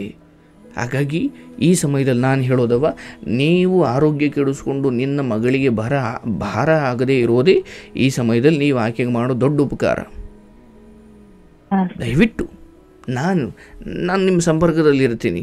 ನನ್ನ ಕಡೆಯಿಂದ ಏನು ಸಾಧ್ಯವಾಗುತ್ತೋ ನಿಮ್ಮ ಮಗಳ ಬದುಕಿನ ವಿಚಾರಕ್ಕೆ ಖಂಡಿತ ನಾನು ನೆರವಾಗ್ತೀನವ. ನಾನು ನಿಮ್ಗೇನೋ ಕೊಡ್ತೀನಿ ಅಂತಲ್ಲ, ಆದ್ರೆ ಜಗತ್ತಲ್ಲಿ ತುಂಬಾ ಒಳ್ಳೆಯವರು ತುಂಬಾ ಇದ್ದಾರೆ. ನೋಡ್ತಾ ಇದ್ವಿ, ನೀವ್ ಹೇಳೋ ಸಾಂತ್ವನ ಬಣ್ಣ ತರ ತಮ್ಮನ್ ತರ ಹೇಳೋ ಸಾಂತ್ವನ ನನಗೆ ಬೇಕಿತ್ತು ಸರ್. ಅದಕ್ಕೋಸ್ಕರ ತುಂಬಾ ದಿನದಿಂದ ಟ್ರೈ ಮಾಡ್ತೇನೆ. ಯಾಕೆಂದ್ರೆ ನಿಜ ಗೊತ್ತು, ನನ್ನ ಹತ್ರ ಎಲ್ಲ ನಿಜ ಇದೆ ಸರ್. ಅವ್ರೆಲ್ಲ ಹೇಳೋದು ನೀವ್ ಹೇಳ್ದಂಗೆ ಶ್ರೀಮಂತರಿಗೆ ದುಡ್ಡುಗೋಸ್ಕರ ಮಾಡಿದ್ರು, ಹಣಕ್ಕೋಸ್ಕರ ಮಾಡಿದ್ರು ಅಂತ. ಯಾರು ಸಾಂತ್ವನ ಹೇಳಲಿಲ್ಲ ಸರ್ ನನಗೆ. ಸ್ವಂತ ತಮ್ಮನೇ ಸ್ವಿಚ್ ಆಫ್ ಮಾಡ್ಕೊಂಡ, ಸಂಬಂಧಿಕರು ಆಗ್ಲಿಲ್ಲ ಸರ್. ಅದಕ್ಕೋಸ್ಕರ ನಿಮ್ ವಿಡಿಯೋ ತುಂಬಾ ನೋಡ್ತಾ ಇರ್ತೀನಿ, ಮನ್ಸಿಗೆ ಬೇಜಾರಾದಾಗೆಲ್ಲ ನಿಮ್ ವಿಡಿಯೋ. ನಿಮ್ಮ ಮಗಳ ಉದ್ಧಾರವೇ ಆಗಿತ್ತಾದ್ರೂ ಕೂಡ ಕೆಲವು ವಿಚಾರದಲ್ಲಿ ನಮ್ಮ ಸ್ವಲ್ಪ ಎಚ್ಚರಿಕೆ ಸಾಲದು. ತುಂಬಾ ಮೈಯೆಲ್ಲ ಕಣ್ಣಾಗಿರ್ಬೇಕು ಕೆಲವು ವಿಚಾರದಲ್ಲಿ. ಒಬ್ರು ನಂಬಿದ್ನಲ್ಲ ಸರ್, ಅವರಿಂದ ತೊಂದರೆ ಇಲ್ಲ. ಇರೋದೊಂದು ಬದುಕವ. ಕೆಲವೊಬ್ರು ಯಾರೋ ಇವ್ರು ಆಗಲ್ಲ ಅಂದ್ಕೊಂಡಿದ್ದವ್ರು ಇದಕ್ಕಿದ್ದಂಗೆ ನಮಗೆ ನೆರವಾಗ್ಬಿಡ್ತಾರೆ. ಅಯ್ಯೋ ಇವ್ರು ನಮ್ಮ ಬದುಕಿಗೆ ದೇವರು ಅಂದ್ಕೊಂಡವ್ರೆ ನಮಗೆ ಬೆನ್ನಿಗೆ ಚೂರಿ ಹಾಕ್ಬಿಡ್ತಾರೆ. ಈ ನಂಬಿಕೆದ್ರೋಹಗಳು ಅಥವಾ ಅಪರಿಚಿತರು ನಮಗೆಲ್ಲೋ ಒಂದು ಕಡೆ ನೆರವಾಗ್ಬಿಡ್ತಾರೆ. ಇದೆಲ್ಲ ಕಾಮನು. ಅದಕ್ಕೆ ಯಾರನ್ನೂ ಶಾಶ್ವತವಾಗಿ ದ್ವೇಷಿಸಬಾರ್ದು, ಯಾರನ್ನೂ ಶಾಶ್ವತವಾಗಿ ಪ್ರೀತಿಸಬಾರ್ದು. ಈಗ ನಮಗೆ ಒಂದು ಲೋಟ ಹಾಲು ತಂದು ಯಾರೋ ಅಪರಿಚಿತ ಕೊಟ್ಟ ಅಂದಾಗ, ನೋಡಪ್ಪ ನಿನ್ನ ಪ್ರೀತಿ ನನಗೆ ಒಪ್ಪಿಗೆ ಇದೆ, ನಾನು ಆಭಾರಿಯಾಗಿರ್ತೀನಿ, ಬಟ್ ಬೇಡ ಕಣಪ್ಪ ಈ ಹಾಲು ಅಂತ ಹೇಳಿ ಅಯ್ಯೋ ಅವನೆಲ್ಲಿ ಬೇಜಾರು ಮಾಡ್ಕೊಂಡ್ಬಿಡ್ತಾನೋ ಅಂತ ಅವ್ನು ಕೊಟ್ಟಿದ್ದೆಲ್ಲ ಕುಡಿಯೋಕ್ಕಾಗಲ್ಲ. ಅದು ನಮ್ಮ ಪ್ರೀತಿಯಿಂದ ತಿರಸ್ಕರಿಸೋದು ಕಲಿಬೇಕು ನೀವು, ಹೌದಲ್ಲ? ಹಂಗಾಗಿ ಸರ್ ನಾನು ಎಡಬಿಟ್ಟಿದ್ದು, ಅವ್ರು ಹೇಳಿದ್ದೆಲ್ಲ ನಂಬಿಟ್ಟೆ. ನೋಡಪ್ಪ ನೀವು ಶ್ರೀಮಂತರು ಬಡವರು, ನಮಗದು ಬೇಕಿಲ್ಲ. ನಮಗೆ ಹಿಂಗಾಗಬೇಕು ಅಂದರೆ ಯಾವಾಗ ಮದುವೆಯ ಒಂದು ವ್ಯವಸ್ಥೆಯನ್ನೇ ಅವರು ಎಷ್ಟು ಸಾಧ್ಯನೋ ಅಷ್ಟು ಕಡಿಮೆ ಮಾಡ್ತಾ ಬಂದರು ಅಲ್ಲೇ ಗೊತ್ತಾಗಬೇಕಿತ್ತು ಒಬ್ಬ ಅನುಭವಿಸ್ತಾ ಇರೋ ತಾಯಿಯಾಗಿ, ಹೌದಲ್ಲವ? ವಾಲ್ಗ ಬೇಡ, ಅದು ಬೇಡ, ಇದು ಬೇಡ, ವೈಭವ ಬೇಡ. ಕೋಟ್ಯಾಧೀಶರು ಯಾರಾದರೂ ತಮ್ಮ ಮಕ್ಕಳಿಗೆ ಇಷ್ಟೇನು ಹಿಂಗೆ ಮಾಡ್ಲಿಕ್ಕೆ ಯಾರೂ ಇಷ್ಟಪಡಲ್ಲ. ಅವರು ಅಂದ್ರೆ ನನಗೆ ಒಂಥರ ಮೆಂಟಲಿ ಇದ್ ಮಾಡಕ್ ಮಾಡಿದ್ರು ಸರ್. ನಿಮಗೆ ಕಷ್ಟ ಇರ್ಲಿವ ಆಗುತ್ತೆ, ತೊಂದ್ರೆ ನಿಮ್ ಗಂಡ ಸರಿ ಇಲ್ಲ. ನಾನು ನಿಮ್ಮ ದೊಡ್ಡ ತಪ್ಪು ಅಂತ ಏನು ಹೇಳ್ತಾ ಇಲ್ಲ. ನೀವು ನಿಮ್ಮ ಮಗಳಿಗೆ ಒಳ್ಳೇದಕ್ಕೆ ಮಾಡ್ಲಿಕ್ಕೆ ಹೋದ್ರಿ, ಏನೋ ಹಿಂಗೆ ಆಗ್ಬಿಟ್ಟಿದೆ. ಈಗ ನೀವು ಅದಕ್ಕೆ ಮನೋರೋಗ ತಂದುಕೊಂಡು ಮತ್ತೆ ಅಂಕೊರ್ಕೊಂಡು ಮನೇಲಿ ನೆಮ್ಮದಿಯಾಗಿ ಸಂತೋಷವಾಗಿರಿ. ಮಗಳನ್ನು ವಿಶ್ವಾಸಕ್ಕೆ ತಗೊಳ್ಳಿ. ಮಗಳೇ, ಆಗೋದೆಲ್ಲ ಆಗಲಿ, ನಾನು ನಿನಗೆ ರೋಗ ತರಿಸ್ಕೊಂಡು ನಿನಗೆ ನಾನು ಭಾರ ಆಗಲ್ಲ. ನನ್ನ ಕೈಯಲ್ಲಿ ಎಷ್ಟು ಸಾಧ್ಯ ಅಷ್ಟು ನಾನು ನಿನ್ನ ಭರವಸೆಗೆ ಮನೆ ಕೆಲಸ ಮಾಡಿಕೊಂಡು, ಅಂದರೆ ನಿಮ್ಮ ಮಗಳಿಗೆ ಭರವಸೆ ತುಂಬ್ತಾ ಇರಬೇಕು ಹೊರತು ಅಯ್ಯೋ ನೀನು ಬದುಕು ಹಿಂಗೆ ಆಯ್ತಲ್ಲವ ಅಂತ ನೀವು ಅವ್ರ ಮುಂದೆ ಹತ್ರ ಅವ್ರ ರೂಮಲ್ಲಿ ಹೋಗಿ ಅಳ್ತಾರಷ್ಟೇ. ಬೇಡ. ಆಕೆ ಬದುಕಲ್ಲಿ ದಯವಿಟ್ಟು ಆಕೆನ ಯಾವತ್ತಾದ್ರೂ ನನ್ನ ಜೊತೆ ಸಾಧ್ಯವಾದರೆ ಮಾತಾಡಿಸಿ, ಅಥವಾ ಈ ನಂಬರ್ಗೊಂದು ಮೆಸೇಜ್ ಮಾಡಿ ಆಕೆ ಹತ್ರ ನಾನು ಖಂಡಿತ ಮಾತಾಡ್ತೀನಿ. ನಾನು ಹಿಂಗೆ ಕಾರ್ಯಕ್ರಮಕ್ಕೆ ಫೋನ್ ಮಾಡಿದ್ದೆ ಸರ್ ಅಂತ ಒಂದು ಮೆಸೇಜ್ ಮಾಡಿ ನಾನು ತಗೊಂಡು ನಿಮ್ಮ ಹತ್ರ ನಾನು ಮಾತಾಡ್ತೀನಿ. ಬಟ್ ಬದುಕಲ್ಲಿ ಇಲ್ಲಿವರೆಗೂ ಏನೇನಾಗಿದೆಯಲ್ಲವ ಇದ್ರ ಕುರಿತು ಸಮಾಜ ಜನರು ಏನು ಅಂದ್ಬಿಡ್ತಾರೆ. ಇಲ್ಲ, ನಿನ್ನ ಮನೆಯ ಊಟ ಬೇಯ್ತಾ ಇರೋದು ನಿನ್ನ ಮಗಳ ಶ್ರಮ. ನಮ್ಮ ಈ ದೇಹ ಇದೆಯಲ್ಲ ಆಹಾರದಿಂದ ಬದುಕಿದೆ. ಈ ನಾವು ಅಂದ್ಕೊಂಡಿದ್ದು ಆಯಿತು ಆಗದೇ ಇರೋದು, ಈ ಮಾನಸಿಕ ಗೆಲುವು ಸೋಲು ಇದೆಲ್ಲ ಆಮೇಲೆ, ಒಟ್ಟಿಗೆ ಆಹಾರವೇ ಮೊದಲು. ಹೌದಲ್ಲ? ಮೂಲಭೂತವಾದದ್ದು ಏನು ಅಂದರೆ ಅನ್ನ ನೀರು, ಇಷ್ಟು ಇದೆಯಾ ನೀನು ಶ್ರೀಮಂತೆ. ಇನ್ನು ಹೊರಗಡೆ ಸೋಲಾಯಿತು ಗೆಲುವಾಯಿತು ಲಾಭ ಆಯಿತು ನಷ್ಟ ಆಯಿತು ಇದೆಲ್ಲ ಸೆಕೆಂಡ್ರಿ. ಹೌದಲ್ಲವಾ? ಈ ಸೆಕೆಂಡ್ರಿ ವಿಚಾರದಲ್ಲಿ ನಿಮಗೆ ಒಂಚೂರು ಸೋಲಾಗಿದೆ ಒಪ್ಕೊಳ್ತೀನಿ. ಆದರೆ ಮೂಲಭೂತ ಅನ್ನ ನೀರು ಇದೆ ಅನ್ನೋದಕ್ಕೆ ನೀವು ಖುಷಿ ಇರಿ. ಯಾಕಂದರೆ ಇವತ್ತು ಎಷ್ಟೋ ಜನ ಅನ್ನ ನೀರಿಗೆ ಹೊಡೆದಾಡ್ತವ್ರೆ, ನಿಮ್ಗೆ ಅದಿದೆ ಬಟ್ ನೀವು ಇನ್ನೇನಕ್ಕೂ ಹೊಡೆದಾಡ್ತಿದ್ದೀರಿ.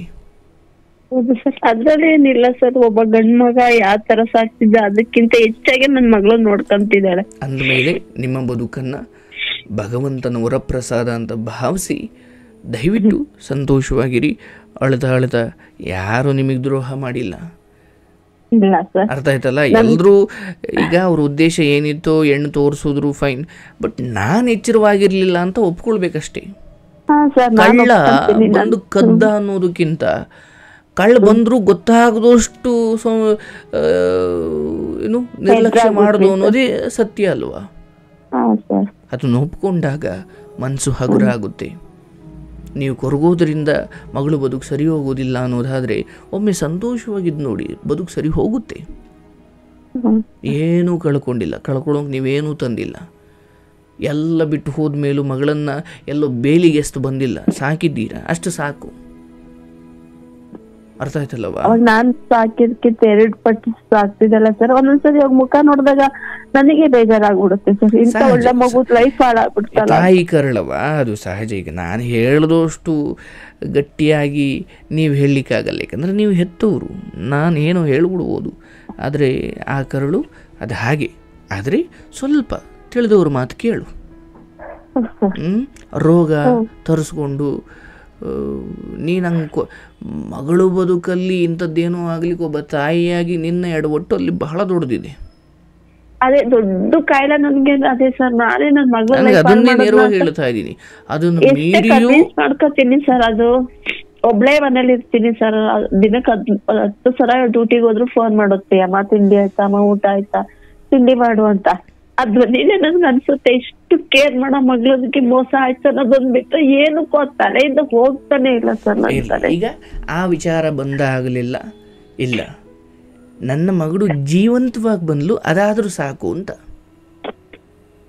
ಅರ್ಥ ಆಯ್ತಲ್ಲವಾ? ಒಬ್ಬ ಸೈಕೋ ರಾತ್ರಿ ಕತ್ತಿಕ್ಕಿ ಸಾಯಿಸಿದ್ರೆ ಏನ್ ಮಾಡಂಗಿದ್ದೆ ನೀನು? ಏನು ಇಲ್ಲ ಸರ್. ಅದಕ್ಕೆ ಹೇಳ್ತಾ ಇದ್ದೀನಿ, ಭಗವಂತ ಅಯ್ಯೋ ಪರಮಾತ್ಮ ನನ್ನ ಮಗಳನ್ನ ಜೀವಂತವಾಗಿ ಕಳಿಸ್ತಲ್ಲಪ್ಪ, ಅಷ್ಟಕ್ಕೆ ಸಾಕು. ನೀವು ಹಾಗೆ ನಮ್ಮ ಮಗಳನ್ನ ಏನೋ ಟೆಸ್ಟ್ ಟ್ಯೂಬ್ ಬೇಬಿ ಅದು ಇದು ತೊಂದರೆ ಕೊಡ್ತವ್ರೆ ಅಂತ ನೀವು ಆಸ್ಪತ್ರೆಗೆ ಹೋಗಿ ಅದನ್ನು ವಿಚಾರಿಸಿ ಅದನ್ನು ತಿಳ್ಕೊಂಡು ಕರ್ಕೊಂಡು ಬರದೆ ಹೋಗಿದ್ರೆ ನಿಮ್ಮ ಮಗಳು ಇರ್ತಾನೆ ಇರಲಿಲ್ಲ. ಇಲ್ಲ ಸರ್, ನನ್ನ ಮಗಳು ಕೈ ಬಿಟ್ಟಾಗಿ 4-5 ವರ್ಷ ಆಗ್ಬಿಡ್ತಿತ್ತು ಅಲ್ವಾ? ಹಾಗಾಗಿ ನಿಮ್ಮಿಂದ ಏನು ಚಿಕ್ಕ ತಪ್ಪಾಯಿತು ಅಷ್ಟೇ ದೊಡ್ಡ ಉಪಕಾರ ನಿಮ್ಮಿಂದ ಮಗಳಿಗಾಗಿದೆ. ಹಾಗೆ ಬದುಕನ್ನು ಉಳಿಸಿದ್ದೀರಾ, ಅದ್ರ ಬಗ್ಗೆ ಹೆಮ್ಮೆ ಇರಲಿ. ಅಯ್ಯೋ ನನ್ನಿಂದ ಅವಳಿಗೇನೋ ಆಗ್ಬಿಡ್ತು, ಅದನ್ನು ನಿಮಗೆ ನೆನಪು ಮಾಡಬೇಕಿತ್ತು. ನೆನಪು ಮಾಡದೆ ಹೊರತಾಗಿ ನೀವು ಬದುಕಲೇಬಾರ್ದು ಅಂತ ಏನಿಲ್ಲ. ಒಂದು ಚಿಕ್ಕ ಪುಟ್ಟ ತಪ್ಪುಗಳಿಗೂ ಮೀರಿ ನೀವು ತುಂಬ ಆಕೆಗೋಸ್ಕರ ಬಲಿದಾನವನ್ನೇ ಮಾಡಿದ್ದೀರಿ. ಖುಷಿಯಿಂದ ಇರಿ, ಚೆನ್ನಾಗಿ ಊಟ ಮಾಡಿ, ಆರೋಗ್ಯ ಕಾಪಾಡಿಕೊಳ್ಳಿ, ಅರ್ಥ ಆಯ್ತಲ್ಲ. ಸೋನು ಹೇಳಿದ್ದಾರೆ, ಮುಂದಿನ 2 ವರ್ಷದಲ್ಲಿ ನನ್ನ ಮಗಳಿಗೂ ಒಳ್ಳೆಯ ಸಂಬಂಧ ಖಂಡಿತ ಬರುತ್ತೆ.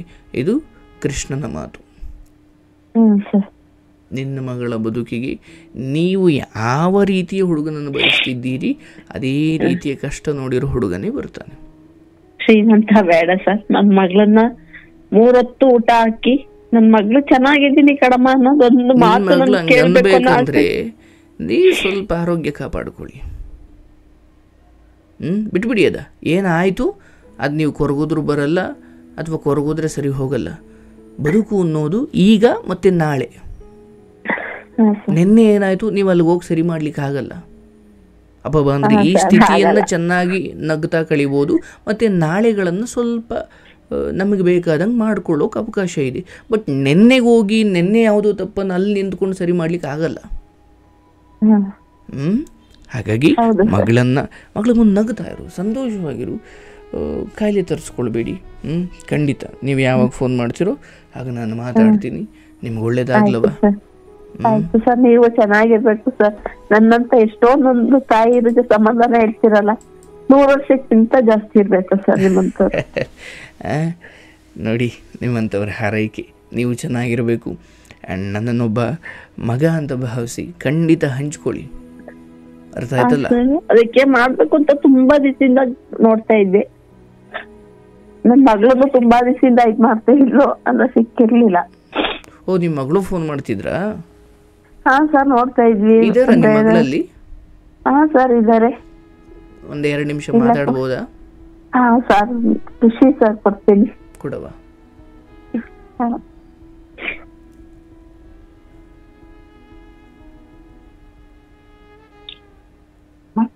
ಹಲೋ, ನಮಸ್ತೆ ತಾಯಿ. ನಮಸ್ತೆ ಸರ್. ಹೇಳಿ. ಕ್ಷಮಿಸಿ, ನಾನು ತುಂಬ ಇಷ್ಟೊತ್ತಿನಲ್ಲಿ ಮಾತಾಡಿಸ್ತಿರೋದಕ್ಕೆ. ಊಟ ಆಯ್ತಾ? ಇಲ್ಲ, ನಿಮ್ದು ಆಯ್ತಲ್ಲ? ನನಗೆ ನಿಮ್ಮ ಧ್ವನಿ ಕೇಳ್ತಾ ಇಲ್ಲ. ಇಲ್ಲ ಅಣ್ಣ, ಇನ್ನ ಊಟ ಆಗಿಲ್ಲ, ಈಗ ಮಾಡಬೇಕು. ನಿಮ್ದಾಯ್ತಾ ಅಣ್ಣ? ಆಯ್ತವ. ಏನು ಕೆಲಸ ಮಾಡೋದು? ಒಂದು ಫೈನಾನ್ಸ್ ಕಂಪ್ನಿ ಪ್ರೈವೇಟ್ ಆಗಿ ವರ್ಕ್ ಮಾಡ್ತಿದ್ದೀನಿ. ಪಾಪ ನಿಂಗೆ ಅಮ್ಮ ಹೇಳಬೇಕಾದ್ರೆ ನನಗೆ ಅನ್ನಿಸ್ತು, ಇಷ್ಟೆಲ್ಲ ಆದಮೇಲೂ ಅಮ್ಮ ನಾನು ಕೆಲಸ ಮಾಡ್ತೀನಿ, ನಾನು ಬದುಕ್ತೀನಿ, ನಾನು ಸಾಕ್ತೀನಿ ಅನ್ನೋ ನಿಮ್ಮ ಧೈರ್ಯ ಇದೆಯಲ್ಲವ. ಇಲ್ಲಿ ನೋಡೋ 1000 ಹೆಣ್ಮಕ್ಳಿಗೆ ನೀವು ಮಾದರಿ. ಇಲ್ಲ ಸರ್, ಅಮ್ಮ ನಾನ್ ಕಂಡಿರೋ ಮಟ್ಟಿಗಿಂದನೂ ಅಮ್ಮ ತುಂಬಾ ಕಷ್ಟಪಟ್ಟು ಬಂದಿದ್ದಾರೆ. ಅವ್ರನ್ನ ಚೆನ್ನಾಗಿ ನೋಡ್ಕೊಳ್ಳೋ ಒಂದು ಪುಟ್ಟ ಆಸೆ ಅಷ್ಟೇ ಸರ್. ಇಲ್ಲ ತಾಯಿ, ನಿನ್ನ ಬದುಕು ಚೆನ್ನಾಗಿರುತ್ತೆ. ನಾನಿವತ್ತು ಮಾತು ಕೊಡ್ತೀನಿ, ನಿನ್ನ ಬದುಕಿನೊಂದಿಗೆ ನಿನ್ನ ಸುಖ ದುಃಖಗಳಲ್ಲಿ ಒಬ್ಬ ಗುರುವಾಗಿ, ಒಬ್ಬ ಅಣ್ಣನಾಗಿ, ತಮ್ಮನಾಗಿ ನಾನು ನಿನಗೆ ಮಾರ್ಗದರ್ಶನ ನೀಡ್ತೀನಿ. ನೀನು ಚೆನ್ನಾಗಿ ದುಡಿ. ಆ್ಯಂಡ್ ಸಮಾಜ ಏನನ್ನುತ್ತೆ ಇಲ್ಲ, ನಿನಗೆ ನೊಂದಾಗ ನೆನಪು ಮಾಡ್ಕೊ, ನಾನು ನಿನ್ನ ಜೊತೆ ಮಾತಾಡ್ತೀನಿ. ನೀನು ಚೆನ್ನಾಗಿರಬೇಕು. ನೊಂದಿದೆಯಾ, ನನಗದು ಅರ್ಥ ಆಗುತ್ತೆ. ಬಟ್ ಅದನ್ನು ಮೀರಿ ನಿನ್ನ ತಾಯಿಯನ್ನು ನೋಡಿಕೊಳ್ಬೇಕು ಅನ್ನೋ ನಿನ್ನ ಆ ಬದುಕಿನ ಧ್ಯೇಯ ಇದೆಯಲ್ಲ, ಉದ್ದೇಶ ಇದೆಯಲ್ಲ, ಅದು ಮಗಳಾಗಿ ಸ್ವಯಂ ತಾನು ನೊಂದಾದ ಮೇಲೂ ತನ್ನ ತಾಯಿಯ ಬಗ್ಗೆ ಯಾವುದೇ ದ್ವೇಷವಿಲ್ಲದೆ, ಇಲ್ಲ ನಾನು ಆಕೆಯನ್ನು ನೋಡಿಕೊಳ್ಬೇಕು ಅನ್ನೋ ನಿನ್ನ ಆ ಮನಸ್ಥಿತಿ ಮಾದರಿ, ಪೂಜನೀಯ. ನೀನು ಚೆನ್ನಾಗಿರಬೇಕು. ಆದರೆ ತಪ್ಪು ಯೋಚನೆಯನ್ನು ನೀನು ಮಾಡಬೇಡ. ನೀನೇನೂ ಕಳ್ಕೊಂಡಿಲ್ಲ. ನಾನು ನಿಮ್ಮ ತಾಯಿಗೆ ಹೇಳ್ತಾ ಇದ್ದೆ, ನೀನು ಜೀವಂತವಾಗಿ ಬಂದಿರೋದೇ ನಿನ್ನ ಪುಣ್ಯ ಅಂತ. ಹೌದಲ್ಲವಾ? ನಿಮ್ಮ ತಾಯಿಗೂ ನಾನು ಅದನ್ನೇ ಹೇಳಿದ್ದೀನಿ. ಇದರಿಂದ ಕೊರಗೋದ್ರಿಂದ ಇದು ಯಾವುದೂ ಸರಿ ಹೋಗಲ್ಲ. ನಿಮ್ಮ ಮಗಳು ಕೆಲಸ ಮಾಡ್ತಿದ್ದಾರೆ, ಗೌರವಾನ್ವಿತವಾಗಿ ಬದುಕೋ ಪ್ರಯತ್ನ ಮಾಡ್ತಿದ್ದಾರೆ. ಒಬ್ಬ ತಾಯಿಯಾಗಿ ನೀವೀಗೇನು ಮಾಡ್ಬೋದು ಅಂದರೆ, ನೀವು ಆರೋಗ್ಯ ಚೆನ್ನಾಗಿ ನೋಡಿಕೊಂಡು ನಿಮ್ಮ ಮಗಳನ್ನು ವಿಶ್ವಾಸಕ್ಕೆ ತಗೊಂಡು ಆಕೆಯ ನಗುವಿಗೆ ಕಾರಣವಾಗಬೇಕು ಹೊರತು ನೀವು ಕೊರಕೊಂಡು ಕೂತ್ಕೊಂಡು ಏನೋ ಕಾಯಿಲೆ ತರಿಸ್ಕೊಂಡು ಆಮೇಲೆ ಮಗಳ ದುಡಿಮೆ ಎಲ್ಲ ನಿಮ್ಮ ಆರೋಗ್ಯಕ್ಕೆ ಹೋಗೋದು ಬೇಡ ಅಂತ. ಯಾವಾಗೂ ನಮ್ಮ ಅಮ್ಮಗೆ ಇರೋದು ಒಂದೇ ಕೊರಗು, ನನ್ನ ಲೈಫ್ ಸರಿಯಾಗಿಲ್ಲ, ಆಗ್ಬಿಡ್ತು. ತನ್ನ ಬದುಕು ಹಂಗನಾಯ್ತು, ಮಗಳ ಬದುಕು ಹಿಂಗಾಯ್ತು, ಯಾರಿಗೆ ನೋವಾಗಲ್ಲ ತಾಯಿ? ನಿನಗೆ ನಾನು ಒಳ್ಳೆ ಬೆಸ್ಟ್ ಫ್ರೆಂಡ್ ಅಂದ್ಕೋ. ನಿನಗೆ ಒಬ್ಬ ಬೆಸ್ಟ್ ಫ್ರೆಂಡ್ ಆಗಿ ನಿನಗೆ ಹಿಂಗಾದರೆ ನನಗೆ ಫ್ರೆಂಡಾಗಿ ಸ್ವಲ್ಪ ಖಂಡಿತ ನೋವಾಗುತ್ತೆ. ಆದರೆ ಹೆತ್ಕರಳಾಗಿ ಆ ನೋವನ್ನು ನಾನು ಊಹೆ ಮಾಡಲಿಕ್ಕೂ ಆಗಲ್ಲ. ತುಂಬ ನೋವಾಗತ್ತೆ. ಹೌದಲ್ಲ? ಹಾಗಾಗಿ ಏನು ಹೇಳಿ ತಾಯಿ, ಆದರೆ ಒಂದು ಮಾತ್ರ ಹೇಳಬಲ್ಲೆ, ನಿನ್ನ ಎಲ್ಲ ದುಃಖಗಳಲ್ಲೂ ನಿನಗೆ ಸಾಂತ್ವನ ಮಾಡಲಿಕ್ಕೆ ಈ ಸೋನು ಯಾವಾಗಲೂ ಇರ್ತಾನೆ. ಗೊತ್ತಿಲ್ಲ ಇವತ್ತು ಯಾಕೆ ಭಗವಂತ ನಿನ್ನನ್ನು ಇಲ್ಲಿ ಕಳಿಸಿದ್ದಾನೆ ಅಂತ. ಬಟ್ ನನಗೆ ನಿನ್ನ ಕತೆಗೂ ಮೀರಿ ಇಷ್ಟೆಲ್ಲ ಆದಮೇಲೂ ಇವತ್ತು ಹೆಂಗಿದೆ ಅಂದರೆ, ಒಂದು ಪ್ರೀತಿಸಿದ ಹುಡುಗ ಒಂದು ಮೆಸೇಜ್ ಮಾಡಿಲ್ಲ ಅಂತ ಸಾಯುವಂತಹ, ಇವತ್ತು ಆತ್ಮಹತ್ಯೆ ಮಾಡಿಕೊಂಡು ಏನೋ ಮಾಡಿಕೊಳ್ಳೋ ಪರಿಸ್ಥಿತಿಲಿ ಇಷ್ಟೆಲ್ಲ ಆದಮೇಲೂ ನಾನು ದುಡಿತೀನಿ, ನಾನು ಅಮ್ಮನನ್ನು ನೋಡ್ಕೊಳ್ತೀನಿ. ಮಕ್ಕಳಿಲ್ಲ, ಮರಿ ಇಲ್ಲ, ಬದುಕಲಿಕ್ಕೆ ಬೇರೆ ಏನೂ ಕಾರಣಗಳಿಲ್ಲ ಅಂದಾಗ ತಾಯಿಯನ್ನು ಕಾರಣವಾಗಿ ಇಟ್ಕೊಂಡು ಬದುಕುವ ನಿರ್ಧಾರ ಮಾಡುವ ನಿನ್ನ ದೊಡ್ಡತನ ಇದೆಯಲ್ಲ. ಇವತ್ತು ಸರ್ ನನ್ನ ಬದುಕು ಕಷ್ಟ, ಸಾಯ್ತೀನಿ ಅಂದ್ಕೊಂಡಿರೋಷ್ಟು ಹೆಣ್ಮಕ್ಳಿಗೆ ಸ್ಫೂರ್ತಿ. ನೀನು ಚೆನ್ನಾಗಿರ್ಬೇಕು. ಈ ವಿಷಯ ಬಂದಾಗ ತುಂಬಾ ಎಲ್ಲ ಕೈ ಬಿಟ್ರು, ಫ್ಯಾಮಿಲಿ ಕೈ ಬಿಟ್ರು, ಜೊತೆಲಿದ್ದು ಫ್ರೆಂಡ್ಸ್ಗಳು ಕೈ ಬಿಟ್ರು. ಬಟ್ ಚಿಕ್ಕನಿಂದ ಹೆಂಗ್ ಕೈ ಹಿಡ್ಕೊಂಡ್ ಬಂದ್ರು, ಈ ವಿಷಯ ನನಗಿಲ್ಲ, ನನಗೆ ಅಲ್ಲಿ ನೋವು ಅಂತ ಒಂದು ಫೋನ್ ಮಾಡಿದಾಗ ಅಮ್ಮ ಅದೇ ತರ ಬಂದ್ ಕೈ ಹಿಡಿದ್ರು. ನನ್ನ ಲೈಫಲ್ಲಿ ಇರೋದು ಒಂದೇ ಗುರಿ ಅಂದ್ರೆ ನಮ್ಮ ಒಂದೇ ಅಣ್ಣ. ನಿನ್ನ ಜೊತೆ ನಾವು ಇರ್ತೀವಿ ತಾಯಿ. ವೈಯಕ್ತಿಕವಾಗಿ ನಾನು ಇರ್ಲಿಕ್ಕೆ ಇಷ್ಟಪಡ್ತೀನಿ. ನಿನಗೆ ಒಳ್ಳೇದಾಗಲಿ. ಯಾವಾಗಾದ್ರೂ ಬೆಂಗಳೂರು ಕಡೆ ಬಂದಾಗ, ಈ ವಿಜಯನಗರ ಕಡೆ ಬಂದಾಗ ಬಾರವ. ಅಣ್ಣ ಅಂದ್ಕೋ, ಗುರು ಅಂದ್ಕೋ, ಫ್ರೆಂಡ್ ಅಂದ್ಕೋ, ಏನಾದರೂ ಅಂದ್ಕೋ, ಯಾರೂ ಇಲ್ಲ ಅಂದ್ಕೊಳ್ಬೇಡ. ನಾನು ಅಮ್ಮನಿಗೆ ಅದನ್ನೇ ಹೇಳಿದ್ನಿ, ಮದುವೆ ಆಗದೆ ಇರೋರು ಈ ಜಗದಲ್ಲಿ ತುಂಬ ಜನ ಇದ್ದಾರೆ ಅಂತ. ನಮ್ಮನ ಬದುಕನ್ನ ಮದುವೆ ಆಗಿ ಏನು ಸುಖ ಅನ್ಭವಿಸಿದ್ರಿ? ಹೇಳ್ತಾ ಇರ್ತೀನಿ. ಹೌದಲ್ಲ? ಹಾಗಾಗಿ ನೀವೇನು ಕೆಲಸ ಮಾಡ್ತಿದ್ರೆ ಶ್ರದ್ಧೆಯಿಂದ ಮಾಡಿ. ಆ್ಯಂಡ್ ನೀವು ಹಿಂಗಿದ್ದೀರಾ ಅಥವಾ ನಿಮ್ಮ ಬದುಕು ಈ ಸ್ಥಿತಿಲಿ ಇದೆ ಎಂದುಕೊಂಡು ನಿಮ್ಮನ್ನು ಹೇಗೆಗೋ ನೋಡುವ ಜನಗಳ ಬಗ್ಗೆ ತಲೆ ಕೆಡಿಸ್ಕೊಳ್ಬಿಡಿ. ನಿಮ್ಮನ್ನು ಪೂಜನೀಯವಾಗಿ ನೋಡೋ ನಾನಿದ್ದೀನಿ. ತುಂಬ ಸರಿ ಆಗ್ಬಿಡುತ್ತೆ. ಬಂದಾಗ ಆಶ್ರಮದ ಕಡೆನೂ ಬರ್ತೀನಿ. ದಯವಿಟ್ಟು ಒಳ್ಳೇದಾಗಲ್ಲವ. ನಾನು ನಿನ್ನ ಟಚ್ಚಲ್ಲಿ ಇರ್ತೀನಿ. ಸಾಧ್ಯವಾದರೆ ಇದಕ್ಕೊಂದು ಮೆಸೇಜ್ ಮಾಡಿ ನಾನು ನಿಮ್ಮ ಜೊತೆ ಮಾತಾಡ್ತಿರ್ತೀನಿ. ತಾಯಿಯನ್ನು ಚೆನ್ನಾಗಿ ನೋಡ್ಕೊಳ್ಳೋ ಆ ಧ್ಯೇಯೋದ್ದೇಶ ನಿಮಗೆ ನಾನು ಇಲ್ಲಿಂದಲೇ ನಮಸ್ಕಾರ. ನಗಂತ ಇರಿ, ಅಳಬೇಡಿ. ತಾಯಿ ನೀವಿಬ್ಬರು ಈಗ ಫ್ರೆಂಡ್, ಅವ್ರಿಗೆ ನೀವೀಗ ಅವರು. ಅಂದರೆ ಈ ಸಮಯದಲ್ಲಿ ನೀವು ಮಾಡ್ಕೊಳ್ಬೇಕಾಗಿರೋ ದೊಡ್ಡ ಕೆಲಸ ಅಂದರೆ ನೀವು ಆರೋಗ್ಯ ಕಾಪಾಡಿಕೊಂಡ್ರೆ ಮಿಕ್ಕಿದ್ನೆಲ್ಲ ತಾನಾಗೆ ಆಗುತ್ತೆ. ಈಗ ನೀವು ಇದರಿಂದ ಕೊರಗಿ ಮೋಸ ಮಾಡಿದ ಅವರೇ ನೀವು ಅತ್ತಾಗೆಲ್ಲ ಹೋಗಿ ಅವ್ರು ನೆಮ್ಮದಿಯಾಗಿರ್ಬೇಕಾದ್ರೆ ಮೋಸ ಹೋಗಿರೋ ನೀವೇ ಯಾಕೆ ಕೊರಗಬೇಕು? ಅದೇ ಹೇಳ್ತಾನೆ ಇರ್ತೀನಿ ಅಮ್ಮನ್ಗೆ. ಅದ ಆ ನೋವಿನ ಈಗ 4 ವರ್ಷ ಆದ್ರೂ ಆ ನೋವಿನ ನಾವು ಹೊರಗಡೆ ತರಕ್ಕಾಗಿಲ್ಲ ಅಮ್ಮನ. ಇರಲಿ, ಸಾಧ್ಯವಾದ್ರೆ ವಾರಕ್ಕೊಮ್ಮೆ, ತಿಂಗಳಿಗೊಮ್ಮೆ ನಾನು ಮಾತಾಡ್ತೀನಿ ನಮ್ಮನ ಜೊತೆ. ಧೈರ್ಯವಾಗಿರೋ. ಅಡುಗೆ ನೀನೇ ಮಾಡೋದಾ? ಇಲ್ಲ ಅಣ್ಣ, ಅಮ್ಮ ಮಾಡಿರ್ತಾರೆ ನಾನು ಬರೋಷ್ಟಿಗೆ. ಬದಲು ಊಟ ಮಾಡಿ ಪಾಚಕ ಮಾಡೋದೆ? ಓ ದೇವರೇ. ಈ ಏನಾದರೂ ಚಿತ್ರ ಬರೆಯೋದು, ಹಾಡು ಹೇಳೋದು, ಈ ಥರದ್ದೇನು ಹವ್ಯಾಸ ಇಲ್ವಾ? ಇಲ್ಲ ಅಣ್ಣ, ಹವ್ಯಾಸ ಅಂದ್ರೆ ಬರಿತೀನಿ. ಡ್ರಾಯಿಂಗ್ ಮಾಡೋದು ತುಂಬಾ ಇಷ್ಟ. ಹೌದಾ? ಏನೇನು ಡ್ರಾಯಿಂಗ್ ಮಾಡ್ತೀರಿ? ಅಂದ್ರೆ ನೇಚರ್ಸು, ಅಂದ್ರೆ ಹಂಗೆ ಸ್ಕೆಚಸ್ ಮಾಡೋದು. ಓಕೆ, ಅದು ನಿಮಗೆ ಸಂತೋಷ ಕೊಡುತ್ತೆ? ಅದು ಕೊಡುತ್ತೆ. ಮನೇಲಿ ಒಂದು ಪಪ್ಪಿ ಇದೆ, ತುಂಬಾ ಕಷ್ಟ. ಏನೋ ನೋವು ಅಂದ್ರೆ ಒಂದು ನಾಯಿ ಮರಿ ಇದೆ. ಓ ದೇವ್. ತುಂಬಾ ಏನೋ ನೋವಲ್ಲಿದ್ದಾಗ ಅವ್ನು ನಮ್ಮ ಮನೆಗೆ ಬಂದಿದ್ದು. ಮನೆ ಮಗನ ತರನೇ ಇದ್ದಾನೆ. ಬಂದ್ರೆ ಅವನ ಜೊತೆ ಅಷ್ಟೊಂದು ಆಟ ಆಡ್ತೀನಿ. ಇರ್ಲವ. That's great, proud of you. ಈ ದುಃಖದ ಸ್ಥಿತಿಯಲ್ಲೂ ನಿಮ್ಮನ್ನು ನೀವು ಕಂಟ್ರೋಲ್ ಮಾಡ್ಕೊಳ್ತಿರೋ ರೀತಿ ಮತ್ತು ನೀವು ಒಂದು ಪ್ರಬುದ್ಧ ರೀತಿಯಲ್ಲಿ ಯೋಚಿಸ್ತಾ ಇದ್ದೀರಾ. ದಟ್ಸ್ ಗ್ರೇಟ್, ಒಳ್ಳೆಯದಾಗಲಿ. ಆ್ಯಂಡ್ ನಂಬಿಕೆ ಇಟ್ಟು ಮಾತಾಡಿದ್ದಕ್ಕೆ, ಹಂಚ್ಕೊಂಡಿದ್ದಕ್ಕೆ ನಿಮಗೆ ನಾನು ಸದಾ ಋಣಿಯಾಗಿರ್ತೀನಿ. ಆ್ಯಂಡ್ ತುಂಬಾ ಖುಷಿ ಆಯಿತು, ಅಮ್ಮನಿಗೂ ಸಮಾಧಾನ ಆಯಿತು ಅನ್ಕೊಂಡಿದ್ದೀನಿ. ತುಂಬಾ ದಿನದಿಂದ ಟ್ರೈ ಮಾಡ್ತಾ ಇದ್ವಿ ಫೋನ್ ಮಾಡ್ಲಿಕ್ಕೆ. ಓ ಹೌದಾ? ತೊಂದರೆ ಇಲ್ಲ. ನನಗೆ ನೀವು ಫ್ರೆಂಡ್ ಆಗಿಬಿಟ್ರಿ. ನಿಮ್ಗೆ ಒಳ್ಳೇದಾಗಲಿ. ಸಾಧ್ಯವಾದರೆ ನಾವು ಆಗಾಗ ಮಾತಾಡೋಣ. ಕೆಲಸ ಚೆನ್ನಾಗಿ ಮಾಡಿ, ಆರೋಗ್ಯ ಚೆನ್ನಾಗಿ ನೋಡ್ಕೊಳ್ಳಿ. ಜನರು ಏನೋ ಮಾತಾಡ್ತಾರೆ, ಅದು ಈಗ ಏನಾಗ್ಬಿಡುತ್ತೆ, ನಾವು ಅಯ್ಯೋ ನಮ್ಮ ಬಗ್ಗೆ ಅವ್ರು ಏನು ಮಾತಾಡ್ಕೊಳ್ತಿರ್ಬೋದು ಅಂತ ನಾವು ಗಮನ ಕೊಟ್ಟರೆ ಮಾತ್ರ ಅದು ನಮಗೆ ಕೇಳಿಸೋದು. ನಾವು ಇಯರ್ಫೋನ್ ಹಾಕ್ಕೊಂಡಾಗ ಯಾರು ಬೈದರೂ ಕೇಳಿಸಲ್ಲ, ಹೌದಲ್ಲ? ಜೀವನ ಹಂಗೆ ಬದುಕ್ಬಿಡ್ಬೇಕು. ಕಿವಿಗೆ ಹೆಡ್ಫೋನು ಇಯರ್ಫೋನ್ ಹಾಕೊಂಡಾಗ ಪಕ್ಕದಲ್ಲಿ ಯಾರೋ ಬಂದು ಬಾಯಿಗೆ ಬಂದಂಗೆ ಬೈದರೂ ನಿಮಗೆ ಗೊತ್ತಾಗಲ್ಲ. ಹಂಗಿದು ಬಿಡಬೇಕು. ಹಾಗಾಗಿ ಹೊರಗಿನವ್ರ ಮಾತನ್ನು ನೀವು ಯಾಕ್ರಿ ಹಿಂಗೆ ಮಾತಾಡ್ತೀರಾ ಅಂತ ಅವ್ರೇನು ಮಾತಾಡಬೇಕು ಅದು ನಾವು ನಿರ್ಧಾರ ಮಾಡೋದಲ್ಲ. ಬಟ್ ಅದನ್ನು ನಾವು ಹೇಗೆ ತಗೊಳ್ಬೇಕು ಅದು ನಾವು ನಿರ್ಧಾರ ಮಾಡ್ಬೋದು. ಬೇಡ ಒಂದವ್ರು ಯಾರು ಬಂದು ರಾತ್ರಿ ಮುದ್ದೆ ಅನ್ನ ಸಾರು ಕೊಡಲ್ಲ. ಆರೋಗ್ಯ ಚೆನ್ನಾಗಿ ನೋಡ್ಕೊಳ್ಳಿ, ಚೆನ್ನಾಗಿ ನಿದ್ದೆ ಮಾಡಿ. ಏನೋ ಹೇಳಲಿಕ್ಕೆ ಬಂದ್ರಿ ತಾಯಿ? ನಿಮ್ಮಂತ ಒಳ್ಳೆ ಫ್ರೆಂಡ್ ಅಣ್ಣನ ರೀತಿಯಲ್ಲಿ ಸಿಕ್ಕಿದ್ದು ತುಂಬಾ ಖುಷಿ ಆಯ್ತು. ಇಷ್ಟು ಹೇಳಿದ್ರೆ ಸಾಲದಮ್ಮ, ದಕ್ಷಿಣೆ ಕೊಡಬೇಕು. ಫೋನ್ ಮಾಡ್ತಾ ಇರ್ತೀವಣ್ಣ. ಅಯ್ಯೋ ಒಳ್ಳೇದು ಒಳ್ಳೇದು ಒಳ್ಳೇದು. ಶುಭವಾಗಲಿ. ಕಾರ್ಯಕ್ರಮ ಮುಗಿದಾದ್ಮೇಲೆ ನಿನಗೋಸ್ಕರ ಒಂದು ಹಾಡು ಹೇಳ್ತೀನಿ, ಖುಷಿಯಾಗಿರು. God bless you. Thank you. Ishwara,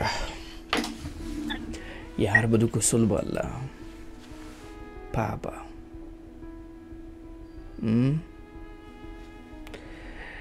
ಇಷ್ಟು ನೋವನ್ನು ಅನುಭವಿಸಿರೋ ಹೆಣ್ಮಗಳು ಕಡೆಗೆ ನನ್ನ ತಾಯಿ ನಾನು ಚೆನ್ನಾಗಿ ನೋಡ್ಕೊಳ್ಬೇಕು ಅನ್ನೋದಿದೆಯಲ್ಲ. ಈ ಕಥೆಯನ್ನು ಕೇಳ್ತಾ ಇರೋ ಯಾರಾದರೂ ಒಬ್ಬರು ಅಯ್ಯೋ ನನ್ನ ಬದುಕು ಕಷ್ಟ, ನನ್ನ ಬದುಕು ಆಗ್ತಾ ಇಲ್ಲ ಅಂತ ಇವ್ರ ಕಥೆ ಯೋಚನೆ ಮಾಡಿ. ಇವ್ರು ಯಾರೋ ಬಂದು ಏನೋ ಬೈದರು, ಯಾಕೆ ಬೈದ್ರಿ ಅಂತ ಕೇಳಲಿಕ್ಕೆ ಯಾರೂ ಇಲ್ಲ ಅಂತ. ಅದರ ನಡುವೆ ಇವರು ಭರವಸೆಯಿಂದ ಬದುಕ್ತಿದ್ದಾರೆ, ದುಡಿತಾ ಇದ್ದಾರೆ. ಹೀಗೆ ಮತ್ತು ಇನ್ನೊಂದು ನೋಡಿ, ನಮ್ಮ ಮನೆ ಹುಡುಗನನ್ನು ಕಾಪಾಡಲಿಕ್ಕೆ, ನಮ್ಮ ಮನೆ ಹುಡುಗನನ್ನು ರಕ್ಷಣೆ ಮಾಡಲಿಕ್ಕೆ ಇನ್ಯಾವುದೋ ಬಡವ್ರ ಮನೆ ಹುಡುಗಿಯನ್ನು ಬಲಿ ಕೊಡೋದಿದೆಯಲ್ಲ, ಭಾಳ ದೊಡ್ಡ ಪಾಪ. ಹೆಂಗೋ ನೆಮ್ಮದಿ, ಅಪ್ಪ ಸರಿ ಇರಲಿಲ್ಲ, ಅದನ್ನು ಮೇರಿಯು ಮಗಳು ಚೆನ್ನಾಗಿ ಓದ್ತಿದ್ರು, ಹೆಂಗೋ ನಡೀತಾ ಇತ್ತು. ಮದುವೆಗೆ ಮುಂಚೆ ನನ್ನ ಮಗ ಇಷ್ಟು ಕಿತ್ತೋದವನು, ನನ್ನ ಮಗ ಹೆಂಗೆ ರೋಗಿಷ್ಟ, ಏನೋ ಒಂದು ಹೇಳಬೇಕು, ಇರೋದು ಹೇಳಬೇಕು. ಮುಚ್ಚಿಟ್ಟು ಎಷ್ಟು ದಿನ ನೀವು ಚೆನ್ನಾಗಿರಬಲ್ಲಿರಿ? ಇನ್ನು ಜೀವನದುದ್ದಕ್ಕೂ ಯಾರು ಈ ಮನೆಯನ್ನು ಈ ಪರಿಸ್ಥಿತಿಗೆ ತಂದಿಟ್ಟರು, ನಿಮಗೆ ಸಾವು ಬರದೇನೆ ಮತ್ತು ಬದುಕೋದಿಕ್ಕೂ ಆಗದೇನೆ ನರಳಾಡಬೇಕು.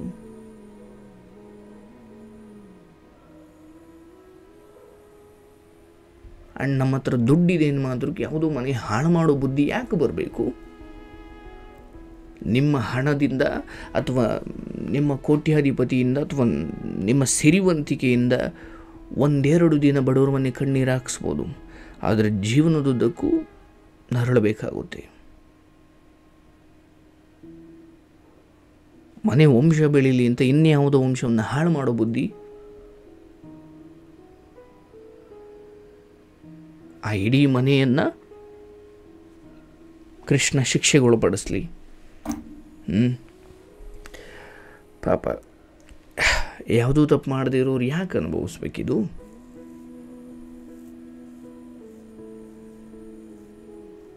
ಆ್ಯಂಡ್ ನಿಮ್ಮ ಈ ವ್ಯಾಘ್ರತೆಗಳು, ಈ ವಿಕೃತಗಳು ಆ ಹೆಣ್ಣಿಗೆ ಗೊತ್ತಾದಾಗ ಅಯ್ಯೋ ಇನ್ನು ಗೊತ್ತಾಯ್ತಪ್ಪ ಅಂದಾಗ ಬಿಡಿ, ಲೆಟರ್ ಲೈಫ್, ಅವ್ರ ಪಾಡಿಗೆ ಅವ್ರು ಬದುಕಲಿ. ಆಮೇಲೆ ಇವನು ತಾಳಿ ಕಿತ್ಕೊಳ್ಳೋಕೆ ಬರೋದ?